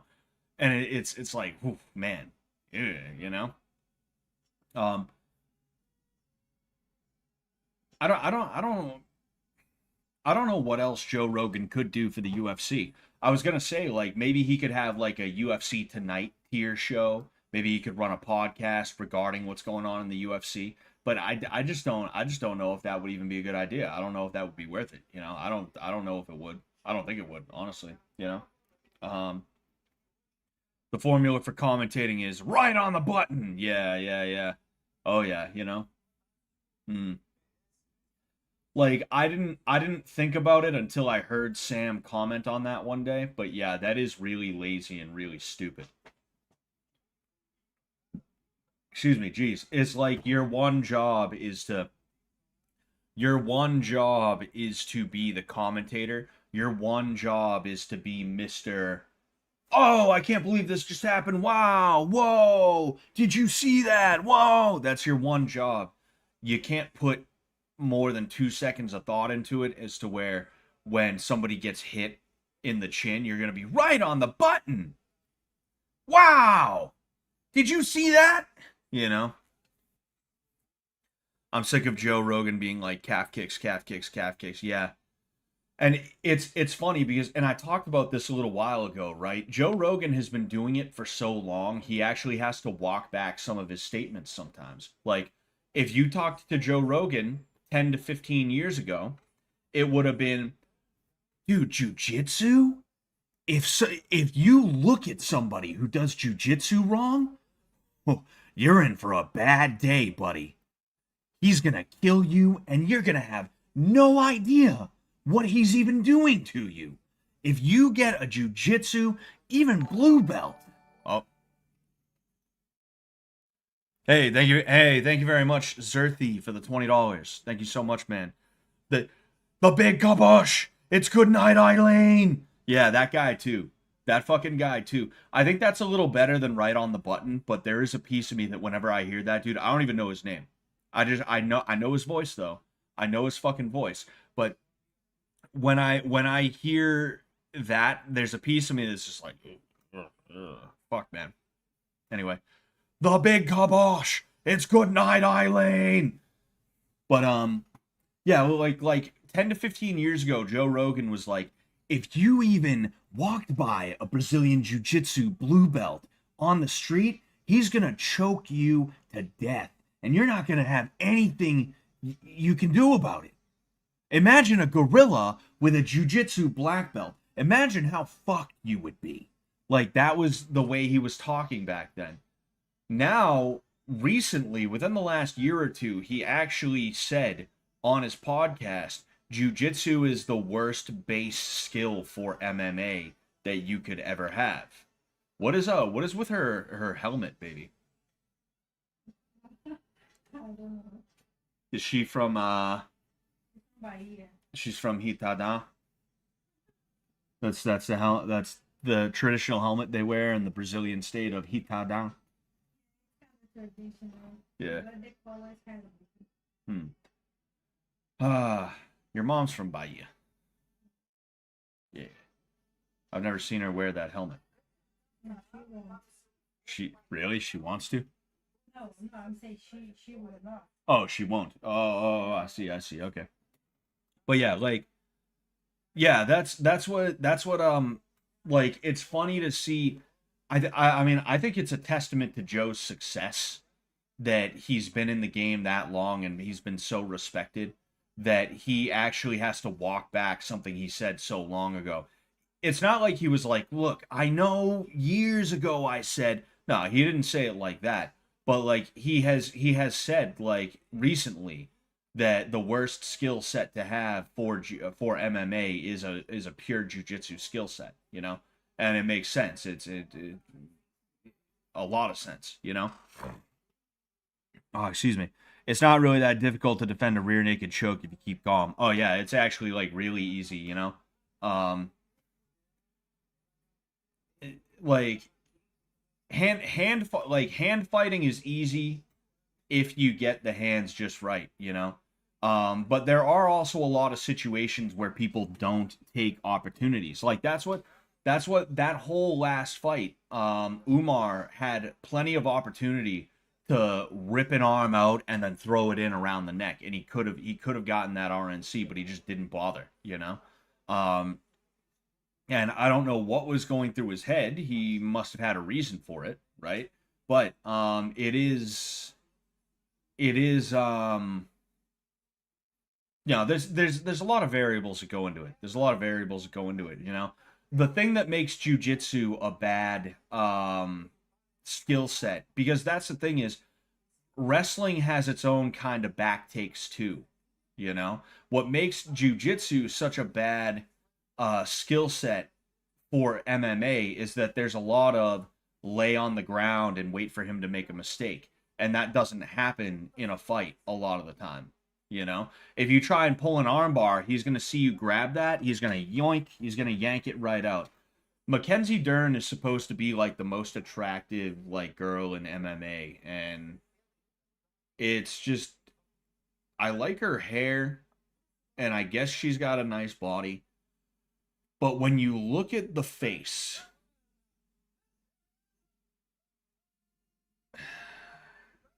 it's just like, man, she's got a nice smile. I can see why somebody would be attracted to her smile. But just, it's just like, man, you know, what are you guys doing? What are you guys doing? You gotta knock that off. Anyway, Will, kickboxing classes helped me to get my spin kicks back. I embarrassed myself in the pit seeing ROTNS recently. What's ROTNS? Why do I Ring of the Night site? ROTNS. What I'm curious what that is. I mean, I wouldn't worry about spin kicks. I'd worry about other skill sets that are better for you to know. But like, yeah, depending on where you go, if you have somebody who likes to do spin kicks, they might be able to help you with the spin kick, you know? Yeah, of course. Best I could do was a spinning back kick, so just a regular back kick with a spin. Oh, Rise of the North Star. Ah, okay, all right. Oh, it's a band. Ah, okay, all right. Okay, is did they get that name from Fist of the North Star? I would assume they did, right?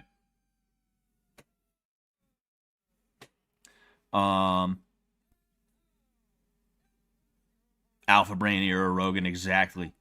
Benson Henderson and Jose Aldo were doing low kicks years ago. Yeah. Like, there's nothing new under the sun. What happens with different strategies and techniques is that it hits the scene, it seems unbeatable until people start thinking, hey, how can I find a way to beat this? They find a way to beat it, so people stop doing that technique. If you have technique A, it's unbeatable for a while, it's the best thing you've ever seen, blah blah blah. Joe Rogan's talking about it endlessly. People start thinking, and they're like, well, what if I use technique B to beat technique A? Technique A starts getting beaten, people stop doing it. And now technique B is the technique that totally is the best, and everybody needs to do it, and it changed the game, and blah blah blah. Until people are like, how do I beat that? Well, we could try technique C, and then bang, no more B. You see what's happening here, and eventually what happens is it starts to wrap around, because there's only so many ways you can economically and efficiently move the human body in a fist fight. So eventually you find yourself in a situation where people return to technique A, and it becomes the thing again, you know? You're seeing a little bit more dirty boxing from the clinch and stuff like that, and knees and stuff like that. You didn't see a lot of Thai plum. You're not seeing a ton of it, but you're starting to see it return just a little bit. And it's because people are not, they're not good at defending it anymore. They got good at defending it for a while because that was part of the meta. But when it got removed from the meta, people stopped training to defend it, you know? But anyway, so there was an exchange of leg kicks to start. Other than that, there hasn't been too much. They've been throwing, but not really landing. This jab cross from Jandirosa is her name? Jandirova. What's her first name? I forgot. That's all right. Jandirova and Dern.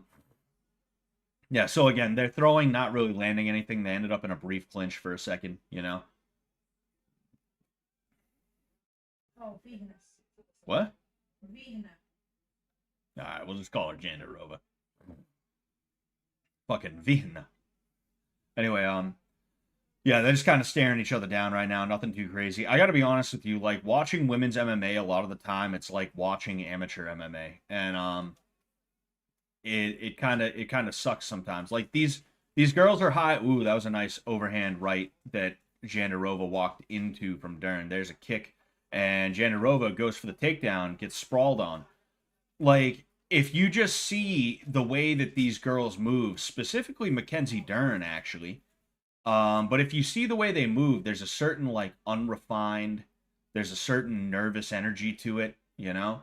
And you see that? Dern just got caught because she wanted to throw a switch kick, and in the middle of the switch, she got nervous and was like, actually, no, I don't think I will, you know? Like, if you watch a lot of these female MMA fighters who are supposed to be the top of the sport, they really look like amateurs, you know?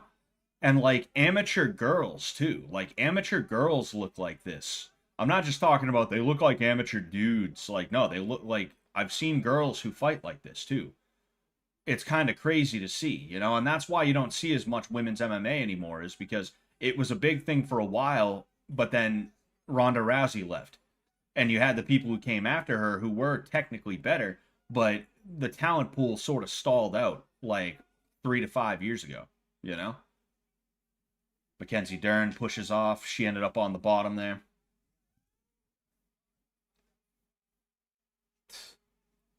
I think I really think you should be able to up kick to a grounded opponent. I got to be honest with you. Up kick specifically. Up kick to the head of a grounded opponent. Mackenzie Dern, technical stand-up. Jandirova tries to swarm, but Dern has both underhooks right now. That's going to make it tough for Jandirova to get the takedown.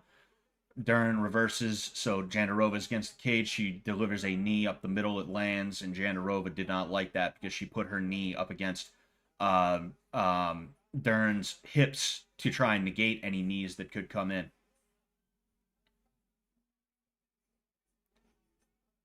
That was a nice jab from Dern. It looked like Jandirova was changing levels, but she got caught by that jab.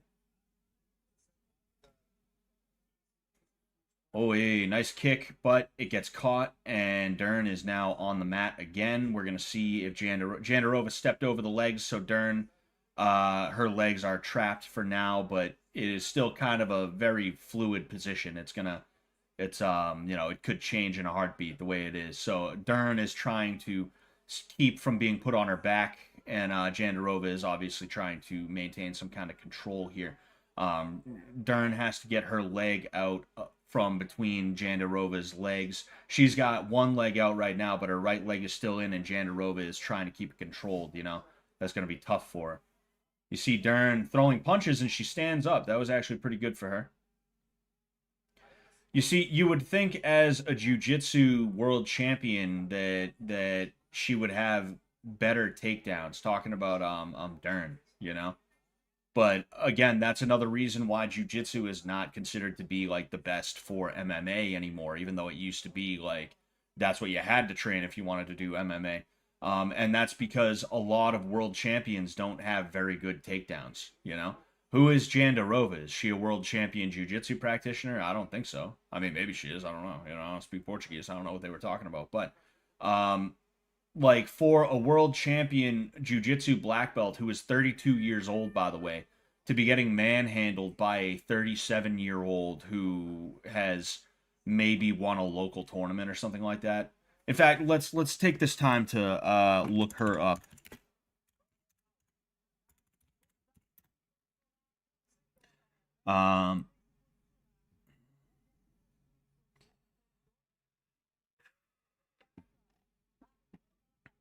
Yeah, so here we have Virna Jandaroba,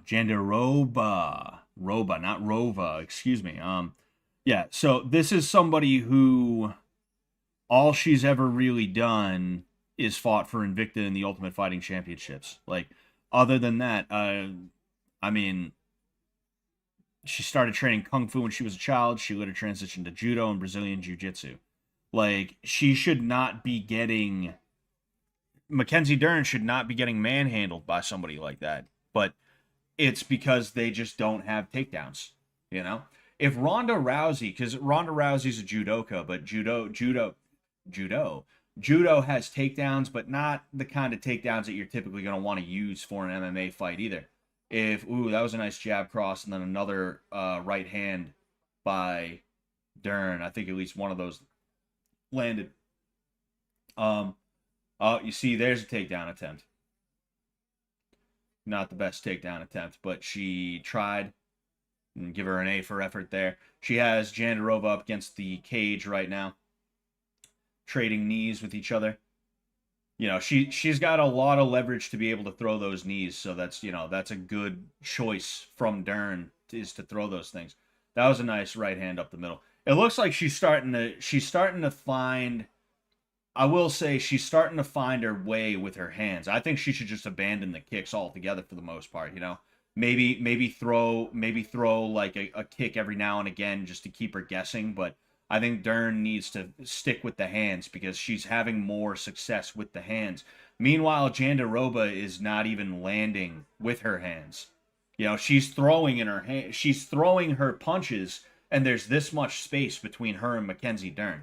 I don't think Mackenzie should be throwing the kicks because she's getting her kicks caught, and that is giving Jandarova the takedown. You know, I think if Mackenzie takes Jandarova down, it'll be good for her. You know. But she can't shoot in from range. She's got to work her way in with her hands and then shoot in for the takedown, you know? But what I was saying about Ronda Rousey, and I think Mackenzie Dern probably has a similar thing going on. If Ronda Rousey just learned to shoot in for a really, really good double leg takedown, she could have extended her career for another 2 to 4 years. There's another takedown for Jandarova. Mackenzie Dern is now on bottom. There's some sort of pawing hammer fists from Jandarova. There's a left hand from Jandarova. You know, I'd rather see Mackenzie Dern win this, and if I'm being completely and totally honest with you, it's because she is prettier. If I'm being completely and totally honest, that's the only way that I could care about either of them, is like which one's prettier. But Mackenzie is just not fighting the fight she needs to, you know, and that's why she's in the predicament that she's in right now, you know. That was a nice push off to a stand up from Dern. Again, she needs to use her boxing and she needs to shoot in for takedowns. But if Ronda Rousey could have just learned how to shoot in for takedowns in the way that a wrestler would, and gotten as good as a wrestler would at them, she would have been able to extend her career for another few years. And Mackenzie Dern would be winning this fight handily if she could just go knee to ground and hit a double leg takedown, you know? That was nice. Something just went flying. I don't know what it was. Was it a tooth? Was it a mouth guard? Something went flying. I don't know whose it was or what it was exactly. That was strange. I wonder what's going on here. Ooh, that was nice. That was nice. But she got rolled.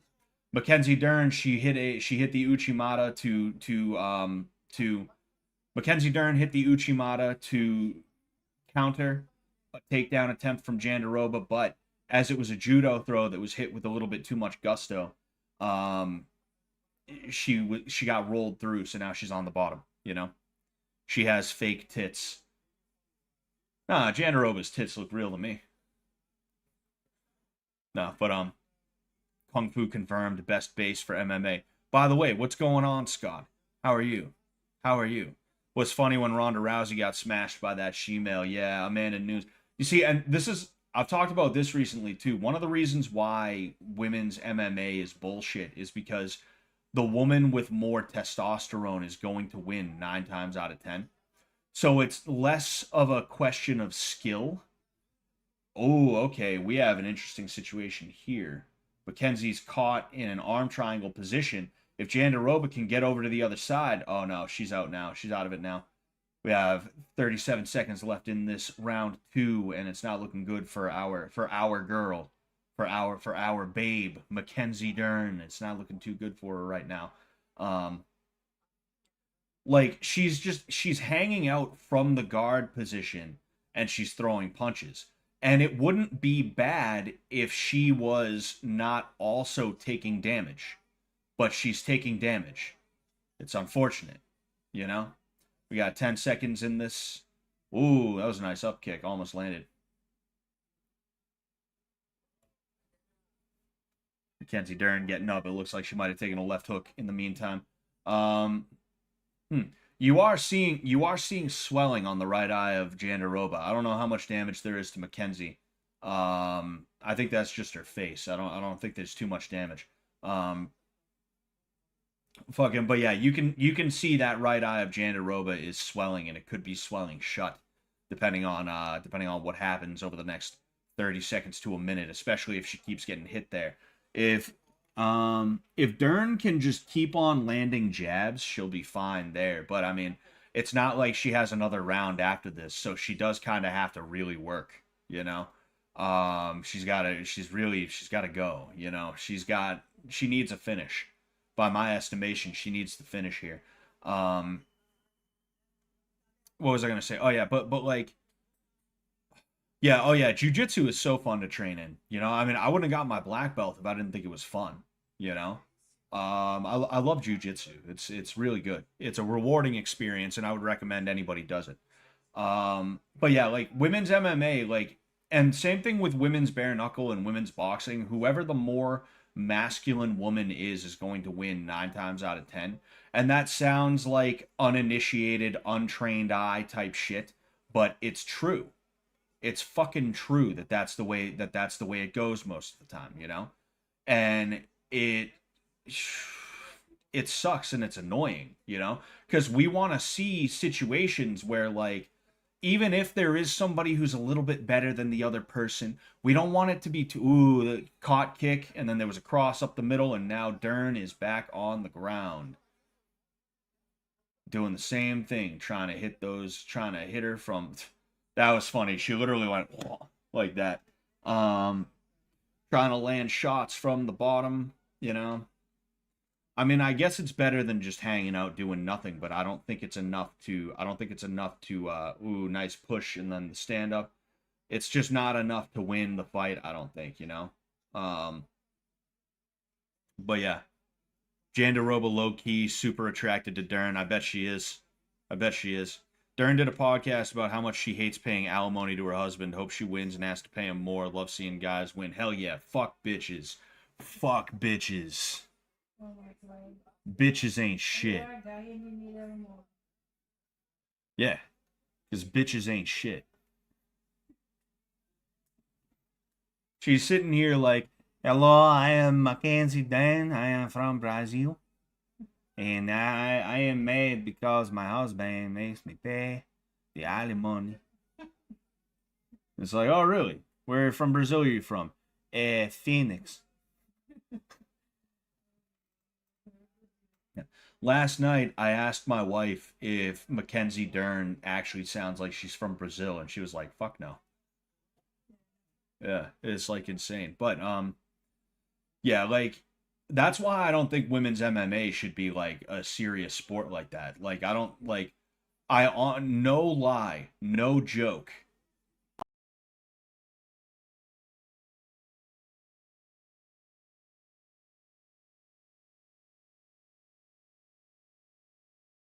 A certain point, I understand letting Zhang Wei Li and Valentina Shevchenko and like the current era of women do their thing, but women's MMA doesn't deserve the same money that men's MMA gets. And unfortunately, most of them get the same amount of money that men's MMA gets, you know? And then in addition to that, it's not competitive, it's not fun, it's not fair. People, you know what people call women's MMA fights? Smoke breaks, bathroom breaks, time to order pizza, you know? And it's just like it's just annoying and like I said, not fun, you know? I don't want to see a dude I don't want to see a chick that low key looks like a dude beating up a woman who high key looks like a woman. Mackenzie Dern, she's got a nice smile, she's got a nice body, she is feminine. I can appreciate that, even if I don't think she's that attractive to me personally, right? I don't want to see her get beat up by somebody who looks like a fucking high school male, a high school aged male. This literally, she's even got the broccoli hair. She does the broccoli hair shit that you see Zoomers have nowadays. It's like I don't want to. This looks like a guy beating up a girl. I don't want to see that. Please, please don't make me sit through this. Don't show me this. I don't want to. You know. Um, F. I hope not. I hope not. F. Nah, it's good on my end. Seems all right on my end.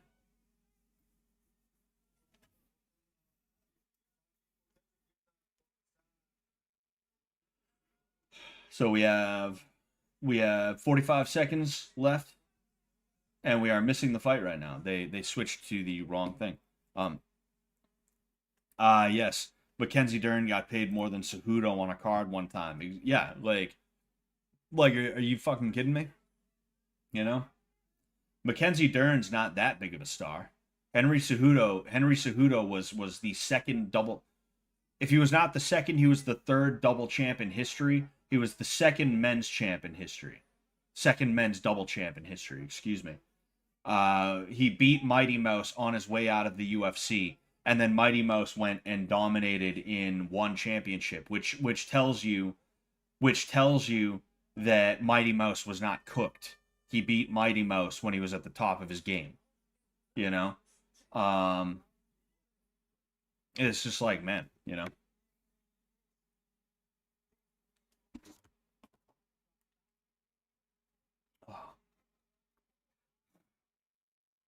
All right, so that's the end of round two. Oh, wait a second. No, fuck. It's oh shit. This is a championship fight. That means it's a 5 rounder. Damn. Shit. Well, I guess we got 2 more rounds of this. Fuck. Damn.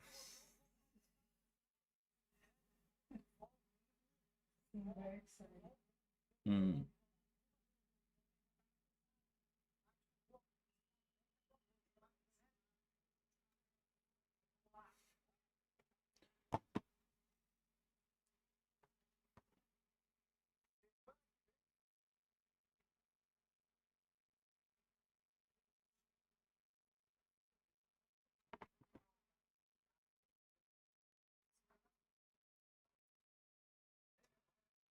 Ah. Oh boy. Oh boy. Here we go. All right, round four. Dana White has seen fit to make this much worse than it had to be. Nah, but it's like I said, I hope we see Dern pull a comeback. I am low-key kind of relieved because I do want to see Mackenzie Dern win this fight, you know?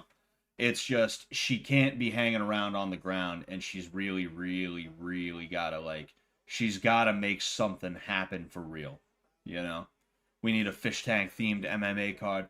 There was a fish tank boxing event in the early summer. I watched it here.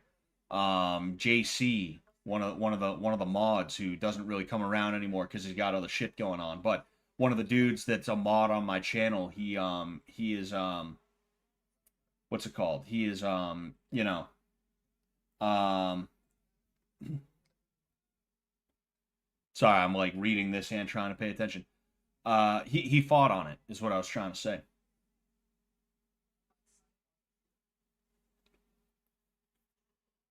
Oh man. Freddie can fight a woman.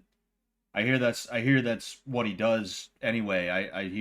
I don't think he needs an MMA card to do that. I think he just does that. That's just what he does.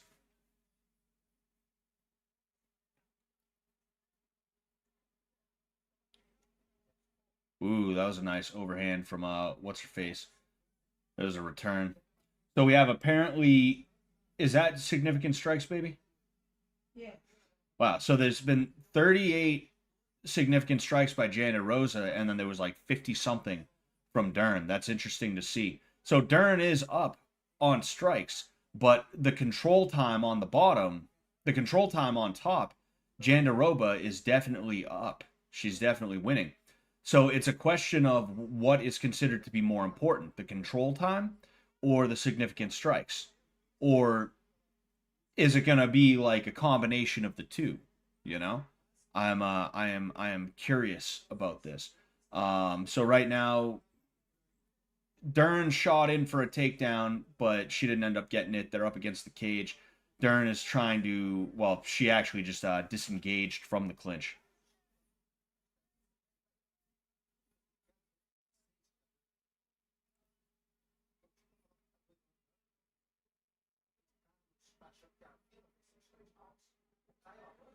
JC should have fought the other JC. I agree. Ooh, that was a pawing left hand from Jandaroba when Dern faked a takedown. Ooh, that was a nice right hand up the middle from Dern, I will say. Mandaroba. Mandaroba. Jandaroba ran right into it.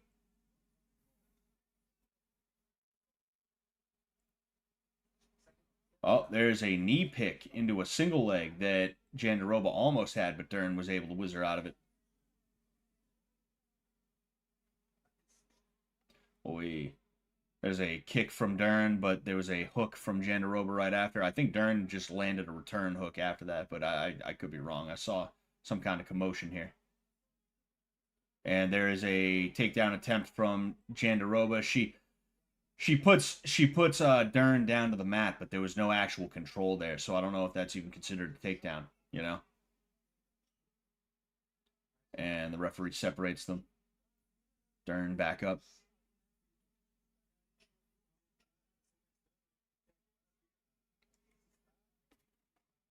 Ooh, okay, and there is a takedown from Dern, the first one of this fight. That may have given her the round, potentially. I do think Jandaroba was winning the striking exchanges for the most part, but I do feel that Dern was doing enough to kind of stay competitive. So I think this takedown, especially if she's able to do some kind of damage in the next 40 seconds, I think that would be good for her for this round. But she's got to do some damage. Just throw one punch. Throw. You have 30 seconds left.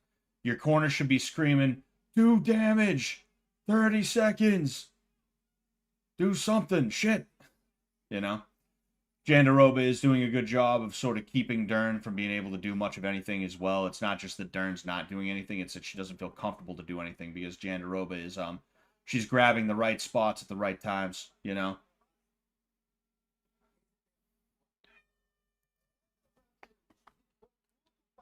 All right, so that is the end of the fourth.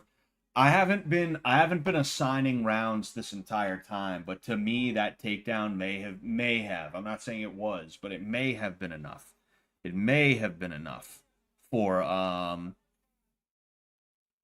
it may have been enough to give her that fourth round. But I got to be honest with you, I'm not sure outside of that, you know? I have no clue. No clue. I'm seeing I missed some some comments, not some comments, some chats, you know. Koyo comedy, man's trying to aura farm in the mosh pit. Hell yeah. Oh man.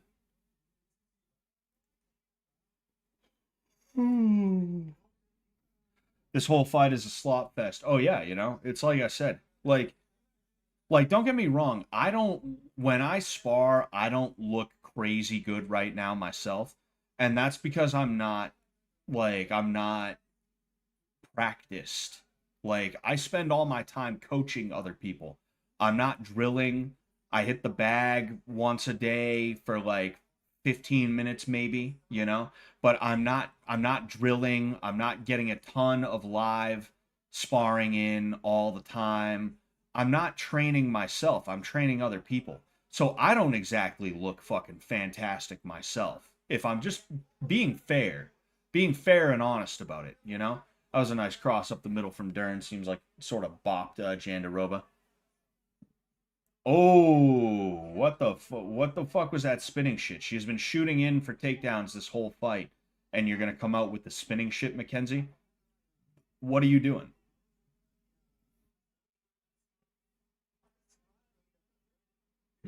But anyway, like it's one thing for someone like me to not look that great right now. It's another thing when you are a pro fighter in the UFC and you spend your entire life just like training all the time.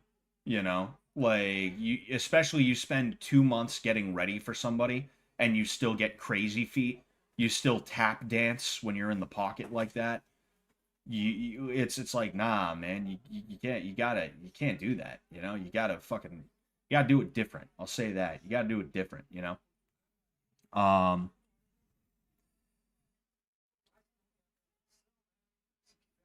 it's like there's a chance that Mackenzie just doesn't do that much striking training, and the striking training she does is not like good enough as ooh that nice knee up the middle. I guess I don't think there was a ton of power on that. She probably doesn't do tons of knee up the middle from Jandaroba.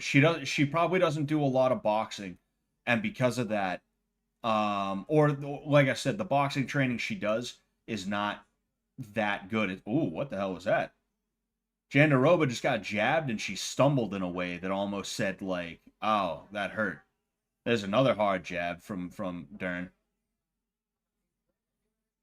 We got a little over 240 left in this fight, and I'm interested to see what happens. And Jandaroba, ooh, okay.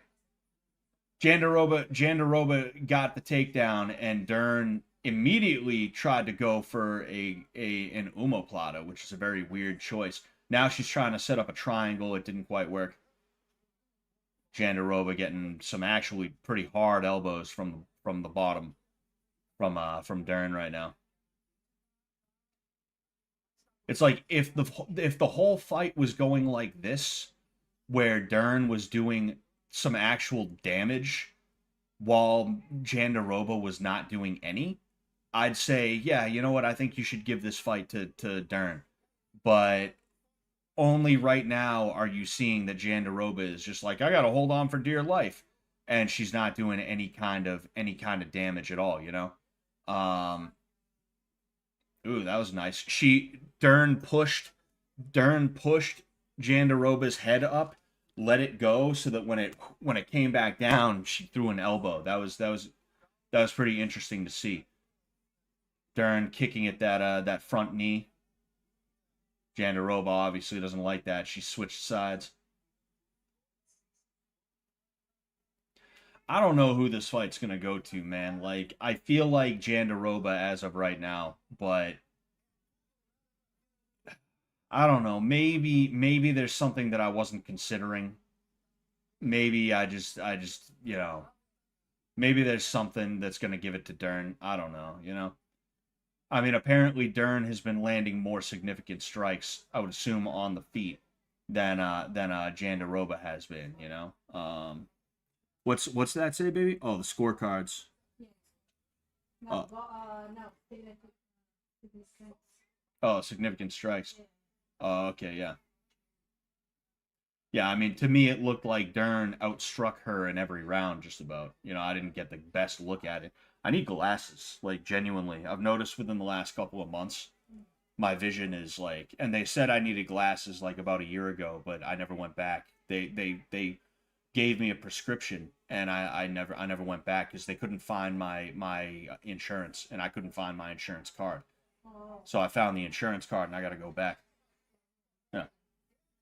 And there is another takedown that may have given Dern this round. See, you can't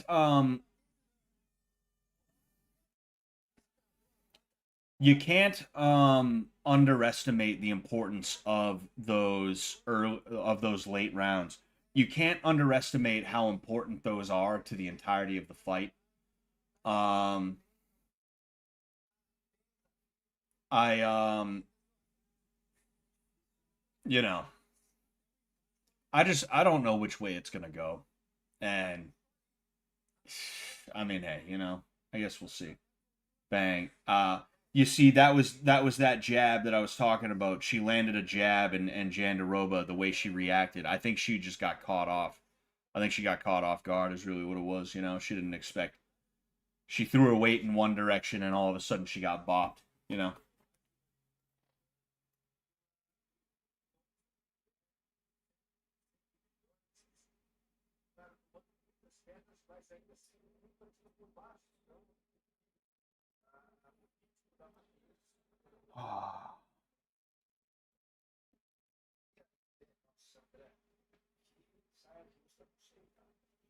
Sorry, just looking around right now.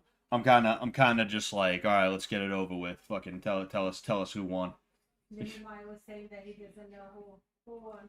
Yeah. Well, he thought Almeida won. So I think Damian Maya is an idiot. Yeah. Distance strikes 85, significant clinch strikes 18, significant ground strikes 17. Um, yeah, I mean the takedowns, like, Dern outstruck Dern outstruck Jandaroba, but Jandaroba's takedowns were so, I guess we're gonna see now.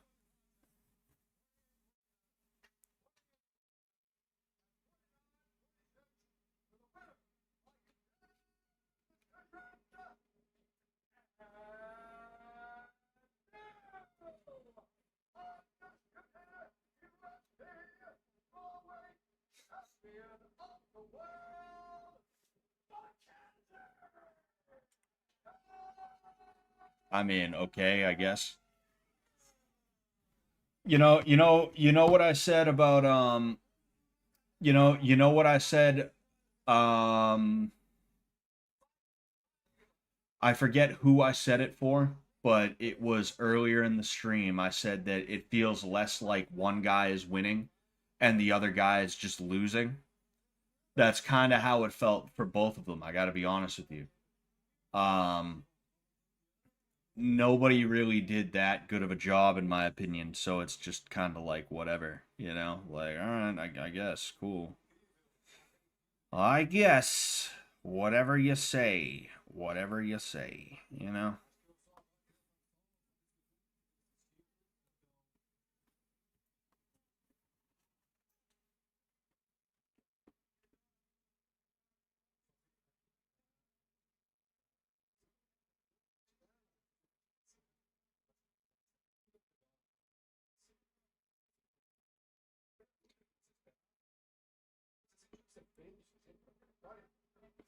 In other news, I may have found I don't know this for sure. I might be showing you a picture of some random guy right here, but I may have found that might be the Civil War ancestor that I talk about every now and again. It might be. I'm not 100% sure. There's pieces that I look at and I'm like, that could, like, I don't know, he's kind of got certain aspects. There's certain things about him that are definitely interesting when I see them, you know. But then there's definitely others where I'm like, I don't know, like it doesn't quite look like people in my bloodline, you know. Um, Maybe he just got more of his mom's or whatever. But like the forehead and the eyebrows, for one thing, we have a very similar forehead and eyebrow structure. We have a similar hairline. My hair grows a lot here and a lot here, and it's thinning here. You know, we both have a piercing stare. Like we have 1,000 yard stare. Although this guy was in the Civil War, so I guess I could understand why he has his. You know, um, yeah. I mean, that'd be pretty cool. That'd be pretty cool. You know. I've been researching him for years. I've been trying to hunt down anything about him that I can for years, and it'd feel really good to actually have a picture of him. I'm trying to narrow it down right now, and it's really important to me. You know, I'm very very proud of him. You know, I'm proud to have a member of my family who was part of history in like a direct fashion. You know, like he was part of a regiment that did a lot during the Civil War. You know. Oh, excuse me, man. Anyway, other girl probably won, but this is better for marketing. Honestly, I do think it's interesting. It seemed like they took a while. It seemed like they took a while to get all that shit together.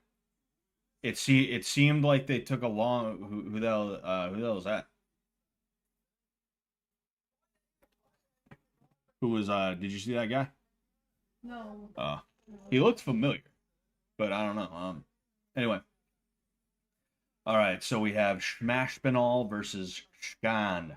But yeah, like it is a little weird. It seems like they took a while to tally everything up and to get the scorecards to Bruce Bluffer to Bruce Buffer. It seems like they took a while to get the shit to him. It's interesting to me. It's interesting, but I'm not saying necessarily. Oh, excuse me. Um, did you know Dana White's mother trashed him years ago and said he sleeps with the ring girls? I mean, I'm not surprised at that. I'm sure he does. Is Dana married? Does he have a wife? He does. Yeah, because I remember a video of him slapping her. Oh yeah, yeah, that video where she deserved it. Yeah, yeah, I remember that one too. No, no, no. Yeah, I do remember that video though, and it was right like the PR disaster of that was like almost hilarious because he bought Power Slap, right? He bought Power Slap. Everyone was like, "What the fuck are you doing? This is stupid. You're stupid for that one, Dana. What are you trying to do here? What are you stop it?" And like a couple months later, fucking a couple months later, she like I'm I'm I'm I'm almost at a loss for words because it's like, wow, could it have been any like more perfect for that? Like he buys Power Slap, everyone's like, what the fuck is wrong with you? And then he slaps his wife. It's like, wow, wow, okay, wow. Where'd you learn that one, Dana? Which where'd you learn that one's all good? It's okay. Where'd you hmm. That's really fucking weird. Anyway, bro wanted to compete in Power Slap himself. Exactly. That's all he was doing was training. That's what it was. He was just training for some Power Slap. Is all it was. You know. I think you said Sean O'Malley isn't the draw you think he is, and he he freaked out. Yo, that's funny. That'd be funny as shit. Honey, you need to let Sean O'Malley go. He's not that big of a deal. The fuck did you say? Oh, man. Anyway, yeah, so one thing I will say that I like about Aspinall is that he's like autistic as shit, you know? Like baby, did you ever see the Nina drama thing? With him, Yeah, with him? I saw one video. Where he's talking to the Nina chick? Yes. Was it the finger one? Yeah, yes. Oh my gosh. I was hoping you didn't see it so that I could show it to you. The one that I saw. And I was like, oh my Yeah. shame.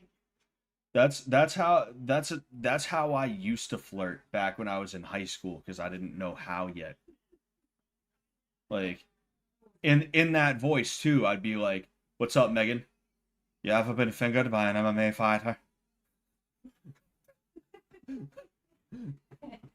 Have you ever been to a museum? Oh, what? Oh, fuck.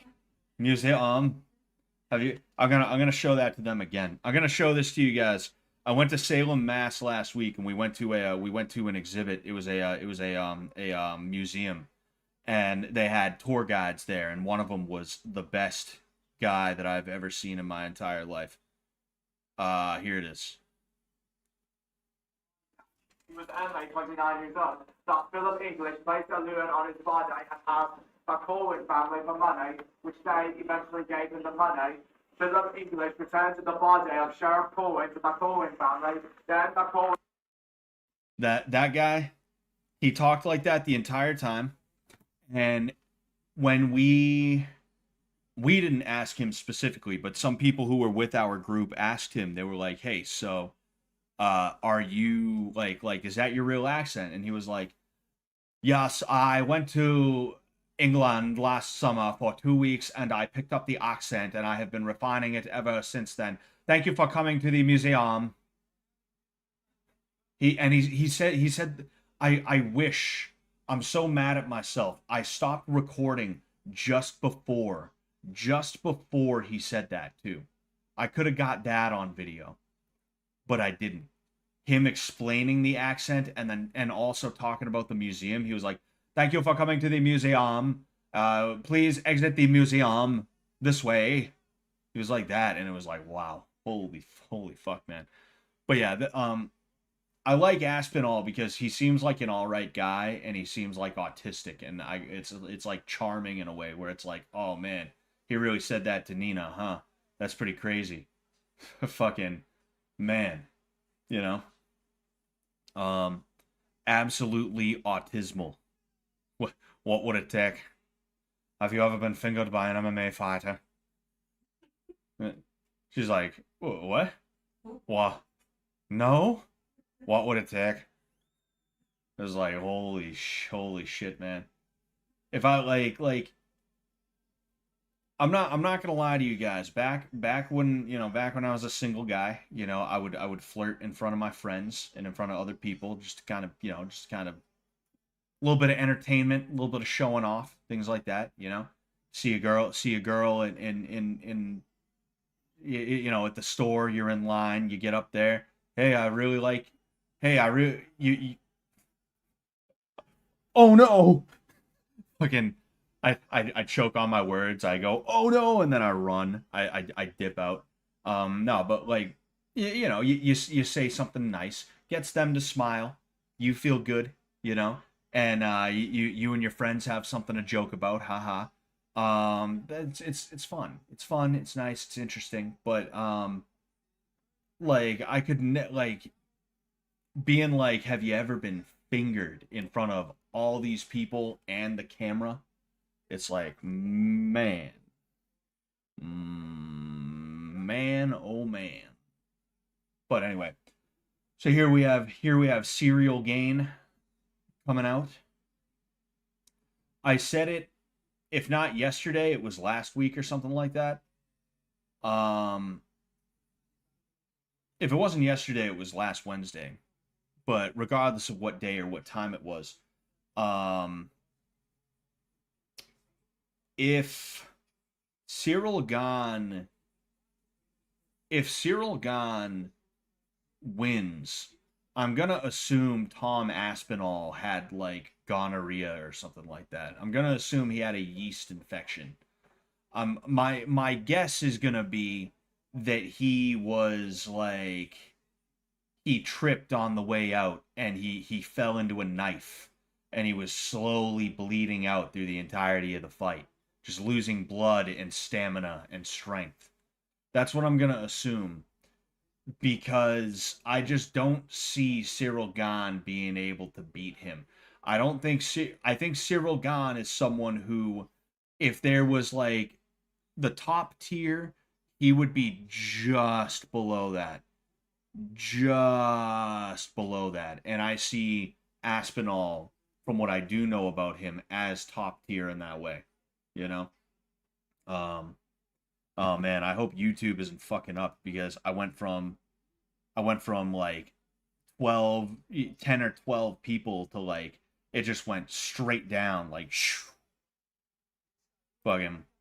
Sometimes YouTube does that. I'll be watching the studio just to see how the stream is going, so to make sure that there's no technical issues, and it'll just go bang, like everybody drops off. I'll have like even like 15 people and it'll just be a straight downward line. And it's like, whoa, okay. Like, shit. What the hell is going on here? Cereal grain looks juiced to the rafter. Really?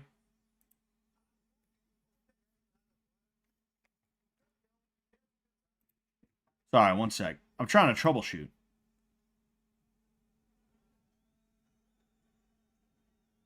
Yeah, I think we're good. I think we are good. No, I think I'm good. Yeah, I'm good. I'm good. I'm good. Anyway. Yeah, he does look juiced, you know. He definitely does, and he probably is. You know, I have a feeling because like I don't know what program they use for anti-doping nowadays. I have no clue. But with that, like I know that USADA had a hard time depending on where they had to go. I know they had a hard time operating. I know it was not easy for them to do what they needed to do and get what they needed to get. And because of that, it was real easy for someone like say what's his face, the guy um um Habib to juice. I don't believe for a second that Habib Nurmagomedov was not on EPO. I don't believe that for a second.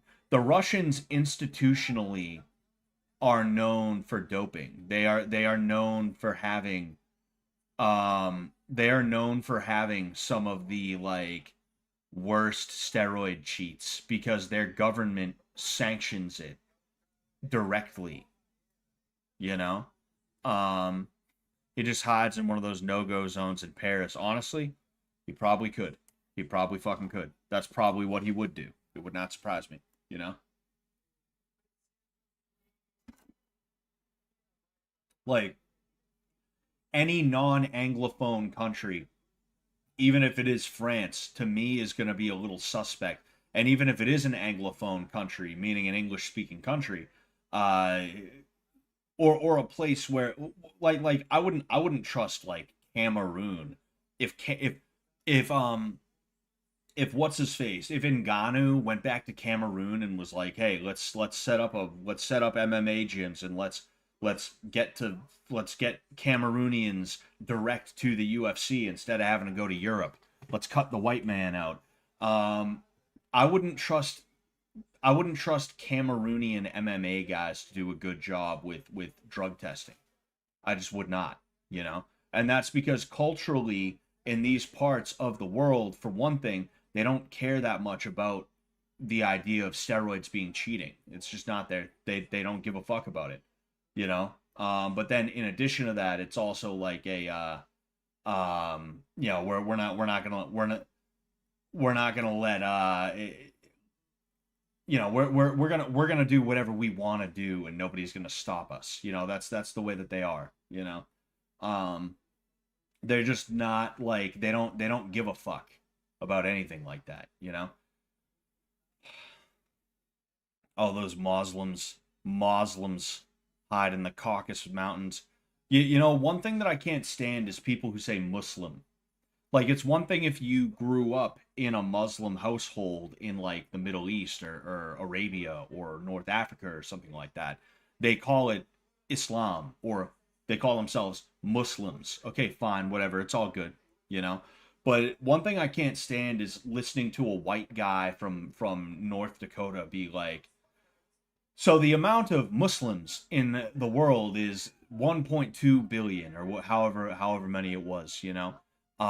That's annoying to me. It's like when you hear a dude who was born in like Los Angeles be like, "Oh, so we're going to my mom's house. She's making us tacos." It's like, yo, you were born in America. Just say it with an American accent. You're not saying it incorrectly because you say it with a different accent. The word is the word. The accent is not.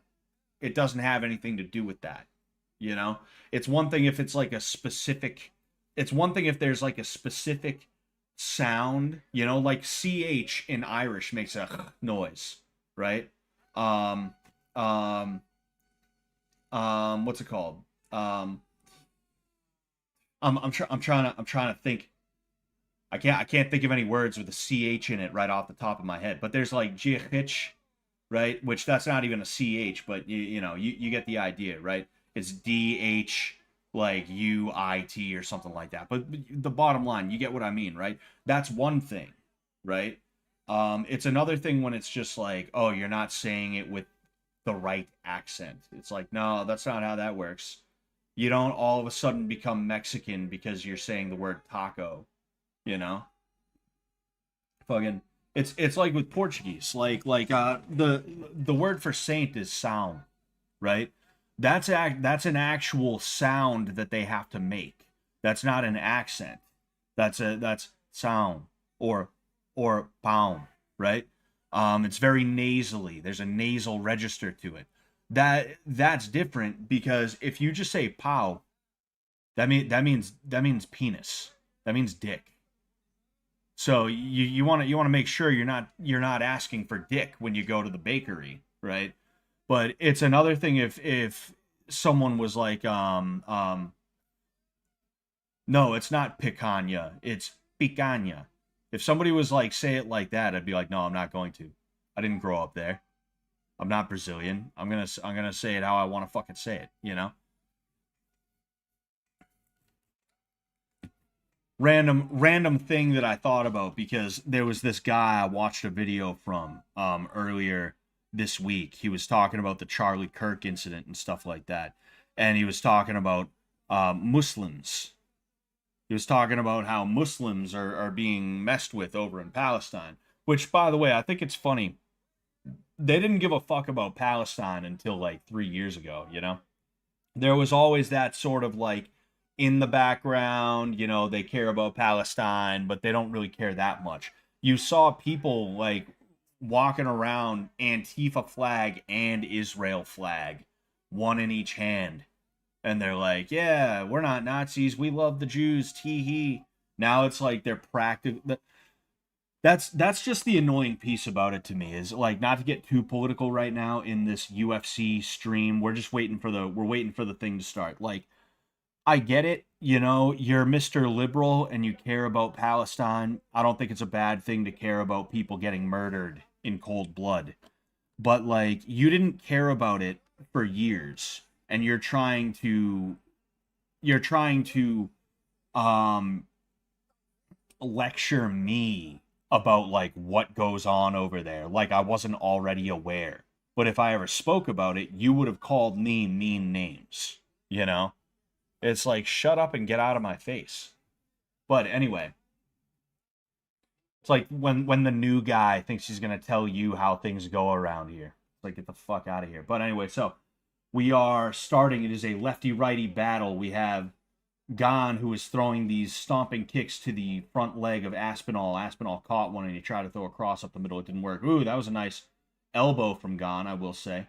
There's a kick to the outside leg by Gane, followed by a stomp kick. Ooh, there was a head kick from Aspinall. I think Gane's a little bit taller than Aspinall, you know? I don't think it's enough to matter, though, is the issue. So they've exchanged a few times since the start of this fight, a little over 45 seconds ago, but there hasn't really been anything too crazy. The biggest piece of action that I've seen was an elbow by Cyril Gane that appears to have maybe landed, even if it was glancing. It's across the body from Gane. It was more poking than anything else, and Aspinall is in on a takedown that he does not quite get. See, like, being athletic as a heavyweight is really, like, really good for both of these guys. And I think that's why that's why I say Cyril Gane is just about top tier, but not quite. Because I think he's extremely athletic, but he just doesn't have the skill set that is required to be at the tip top. So getting to where he is just on the athleticism alone is, like, that's really, like, it shows you just how much of a boon that athleticism is. In the smaller weight classes, like if you go down to like 125, 135, you know, ooh, okay. What was that? Did he sweep? Gane just sort of like fell into him. It looked like he swept. There's a spinning kick from Aspinall. Spinning wheel kick to the body of all places. It looks like Aspinall might be bleeding. Does it look like he's bleeding to you, baby? The nose? It looks like it. That must have been that elbow early on, because that went right up the middle, you know. But yeah, like Gane is very athletic. If you ooh, that was a nice cross up the middle. I think it might have been deflected though. Talking about Aspinall. There's a jab up the middle from Gane that is not deflected but evaded. But if you go down to like 135, 125, 145, they're all athletic. You got to be athletic, you know? It's an absolute need. It's not a want. It's not just nice. You need to be athletic at those weight ranges. As a heavyweight, you don't have to be that athletic. So if you are athletic at heavyweight, if you can be athletic at heavyweight, then that's really good for you, you know? And that's part of both of these guys' success, you know? A lot of heavyweights, if they were athletic, they wouldn't be heavyweights anymore because they'd lose the weight, you know? If I was to fight and I was to go through like a legit camp where I wasn't worried about losing weight, if I was doing wind sprints 3 times a week and stuff like that, if I took a fight at heavyweight, I'd have to pull out of the heavyweight fight and then ask them to give me a fight as like a light heavyweight or even a 185 pounder, depending on how much weight I lose and how quickly I lose it, you know? So that is kind of the issue with a lot of overweight guys, as I like to call them, as some people like to call them, is that, ooh, slipped the jab and it looked like he delivered a 2-piece back, talking about Aspinall. Ooh, there was a jab from Gane. You see, with that bloody nose, Aspinall has to be careful because if it is broken, for one thing, that's, you know, definitely going to disrupt breathing. But blood in your nose, anything in your nose is going to disrupt your breathing, and that's the last thing you need. Ooh, that was a nice kick from Aspinall. So right now, Aspinall has landed 15 of 34, and Gane has landed 24 of 37. So Gane is definitely up on the significant strikes right now, you know? We'll see what happens. I think if Aspinall is going to land... Ooh, there was a jab up the middle. Like, I think if Aspinall is going to... I don't know. I don't know if that actually went in his eye. I don't know if that went in his eye. I don't know. Maybe it did. Maybe it did. I'm not 100% sure. Oh, no. No, that went into his eye. That went into his eye. Yep. I think if Aspinall is going to land the... Yeah. Oh, yeah. I keep trying to talk, but then I keep seeing something that I'm like, oh, wait, I want to pay attention to this. I think if Aspinall is going to land a takedown, which is definitely going to be helpful to him in this fight, he's going to have to wait for Gane to kind of tire out a little bit, you know? I could see him in, like, the 3rd round starting to really shoot in for that takedown. I just hope that everything's all good and he's not going to, you know, he's not going to need a call this fight, because that's going to be really disappointing. Bro doing John Jones moves, yeah, oh yes. Oh yes. The classics. They call those professional fouls. when you purposefully do something that's illegal, but you act like it's fake. You act like it's fake. You fake like you didn't. I mean, I don't know that Gane meant to do that. I don't know that Cyril Gane meant to like do that. Like he threw a kick and he saw that Aspinall was about to move in. So just out of reflex, he was like, "Uh-oh," right? That's not like a bad thing to do necessarily, you know? It's making me nervous, man. That's making me nervous, dude. He's got a full 5 minutes. He's got a full 5 minutes, you know? Man. That sucks. I think it's declared no contest if it happens this early. We haven't even had a full round yet.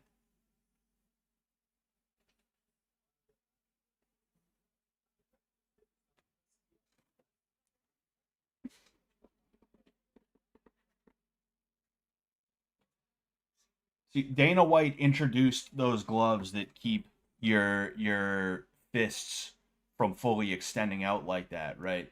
Your hand from fully extending out.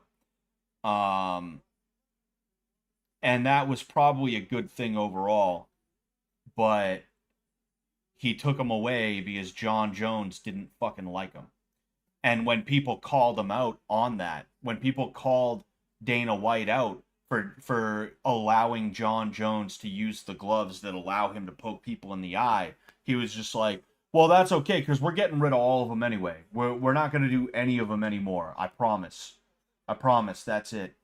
So it's fine actually. It's all good. Um, they should have just. Ah man, this is shit.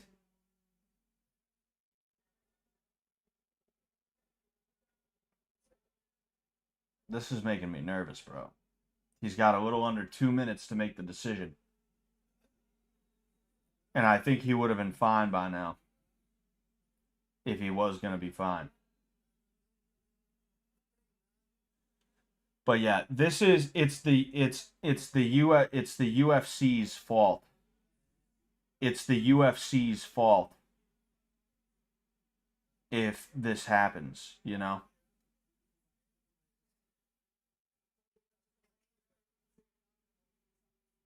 Hmm. Hoping I don't have a fucking migraine right now. I have an eye floater in my eye, and I think I'm good, but I'm not 100% sure. Um, Horrid eye poke. Yep, yep. We're hitting the 4 minute mark right now. He's got a little under a minute to decide, and I don't. I just saw him shake his head. I think they called it off.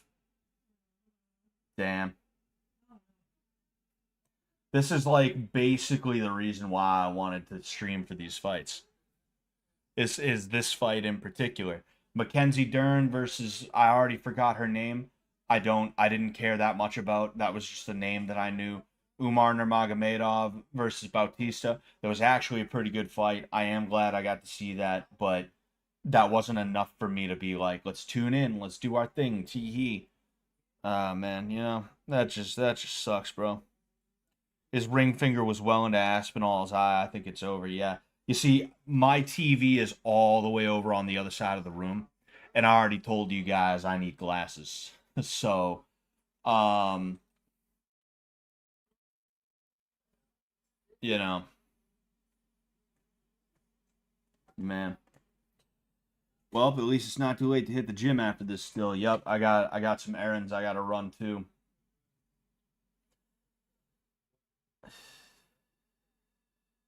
That sucks, bro.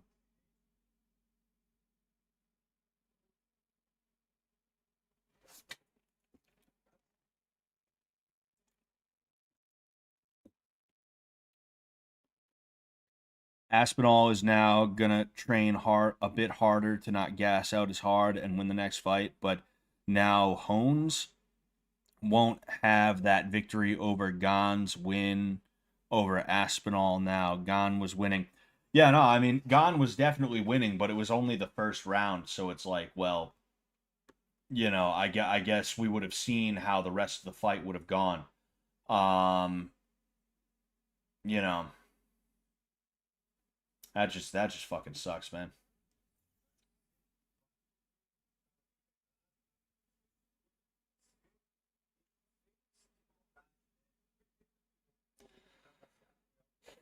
It'd be nice if they'd give us like a close up of the eye too.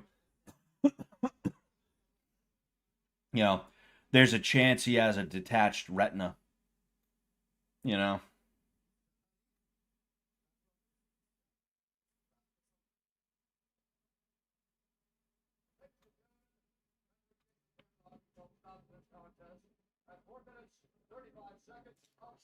I think Gane was ahead on strikes, but Umar won the first two against Marab and still won. Yeah, oh yeah, you know.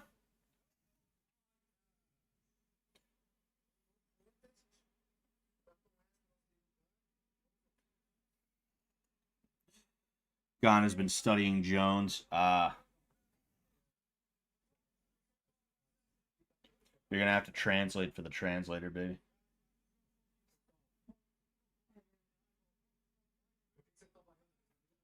What the fuck? Why are you booing?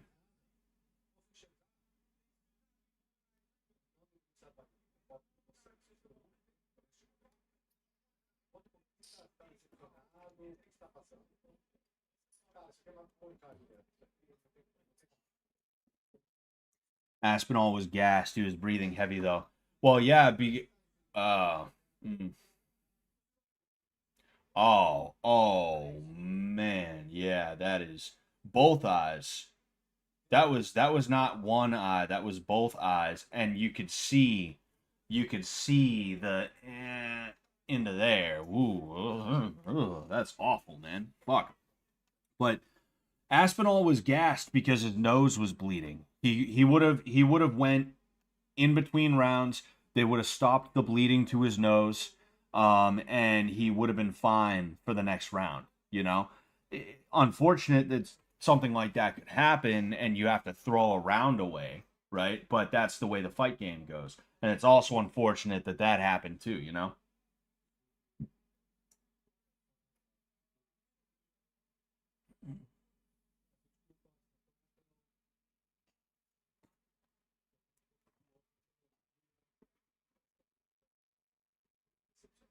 Did Gane apologize?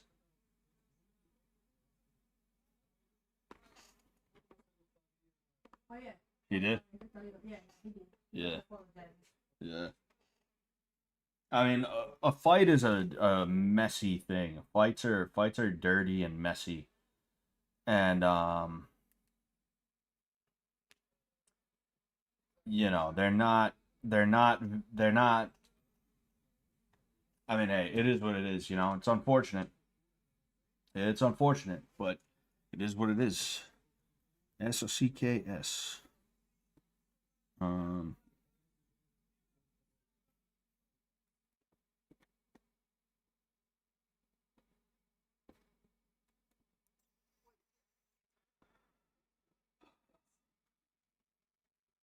looking around right now.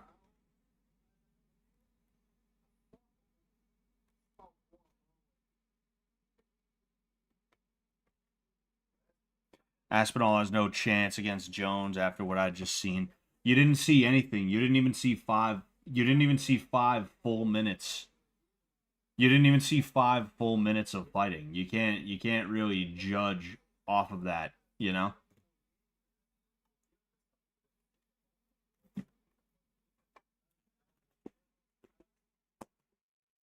Like if it was like an early knockout for Gane, it's like, oh, all right, well, that's pretty crazy. Good for Gane, you know? But it's oh, that guy's from Brasilia, baby. The Bonfim guy. Yeah. But what was I gonna say? Sorry, I'm like looking at the cards right now, like, huh, should I stream for certain of them? What should I do? What should I do? But um yeah, like it's not like he got knocked out. It was an illegal strike that it was accidental, but it just forced a no contest. That's all, you know? Like, okay, what's his face? Aspinall didn't knock Gane out in 60 seconds or less. Okay, I guess, but you can't judge Aspinall's aptitude against John Jones off of a half a round of like him fighting when he has 5 whole rounds that he has to fight, you know? It's just not the way things work.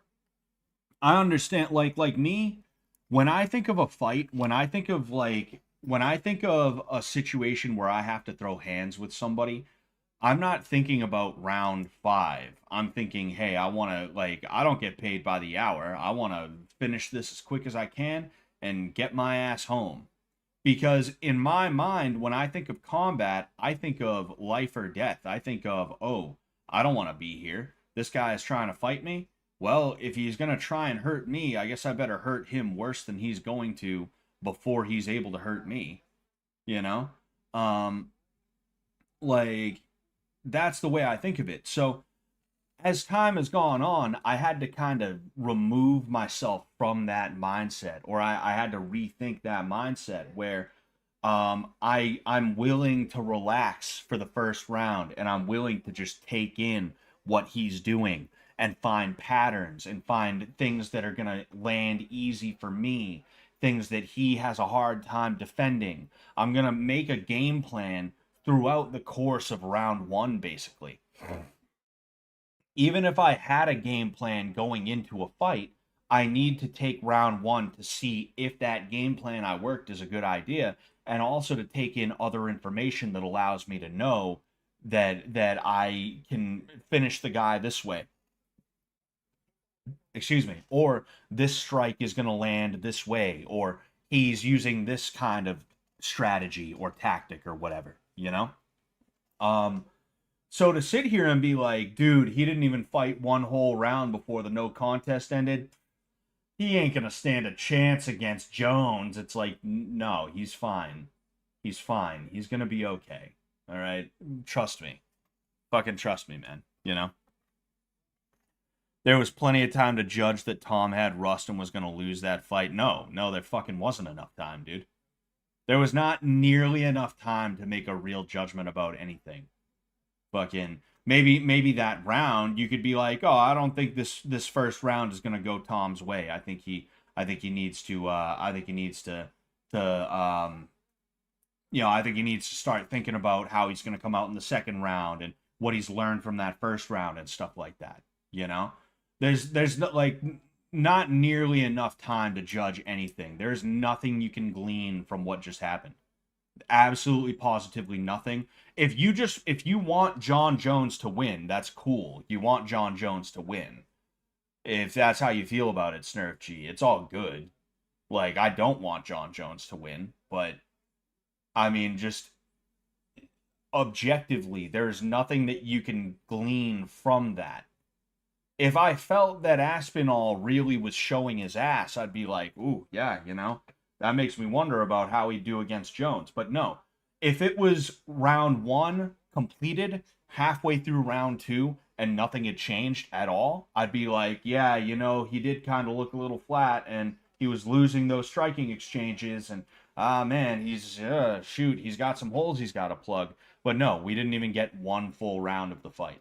So it's like I don't know what to tell you, I don't know what you could tell me that's going to be correct about that. I just genuinely think you're wrong about it,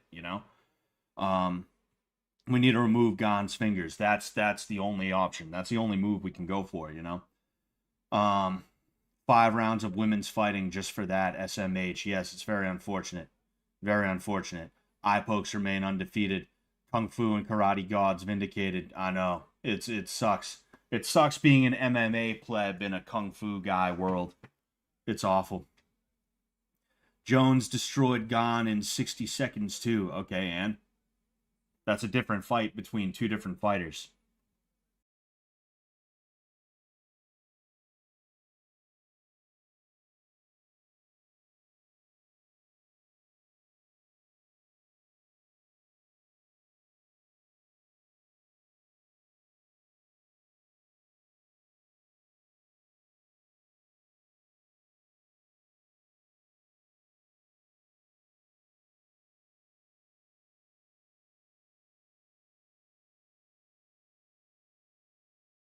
minutes it appeared. It appears as though it was about 4.5 minutes. I don't know how they I don't know how they do the timekeeping shit with Wikipedia. I don't know if they were saying 4.5 minutes left or if we were 4 minutes and 30 seconds into round one. I would assume it's 4.5 minutes into round one. So yeah, it was a little under one round of fighting. But to say that one round of a 5-round fight, what was supposed to be a 5-round fight, excuse me, that decides it. You don't understand how fighting works in that case. I'm sorry to say, it just doesn't work, you know? That's not how it goes. You can't look at one. Oh man. What the fuck? My stream is fucky right now. My stream is very fucky right now. Anyway, I don't even think Aspinall was clearly losing the exchanges. He just ate that first elbow. And that's also one thing that I was getting at a little bit earlier, is that it's real easy for him to start losing exchanges, even if it's only a little bit, when he has blood all in his nose. Like, of course he's going to look gassed. He can't breathe properly. They would have cleaned that up. They would have stopped the bleeding in between rounds, and he would have been breathing fine, so long as his nose wasn't straight up broken, which it didn't appear to be broken, you know?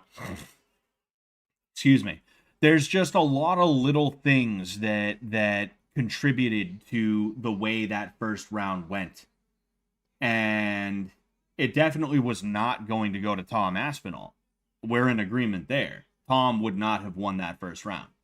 But to say that this is proof that Tom would not be able to beat John Jones, I'm sorry, but you're just wrong.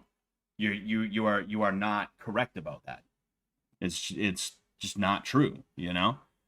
Your YouTube stream shit the bed. People disliking Jones and liking Aspinall as the new Habib is GOAT by these people. Yeah, I don't know. Either way, if my YouTube stream shit the bed, that sucks, and I apologize for that. All right, I think I will probably head out in that case, because you know it is about time I do that anyway. Thank you everybody who tuned in. I appreciate the hell out of you guys, as you know. Okay, I will be streaming Wednesday. I might be streaming Tuesday actually. I have a debate stream that got pushed to Tuesday, and we are going to go ahead and we are going to get it done there. So I thought it was on my end again, said Torture Room. Yeah, I don't know, you know, YouTube's fucked. YouTube's fucked. We all know that by now.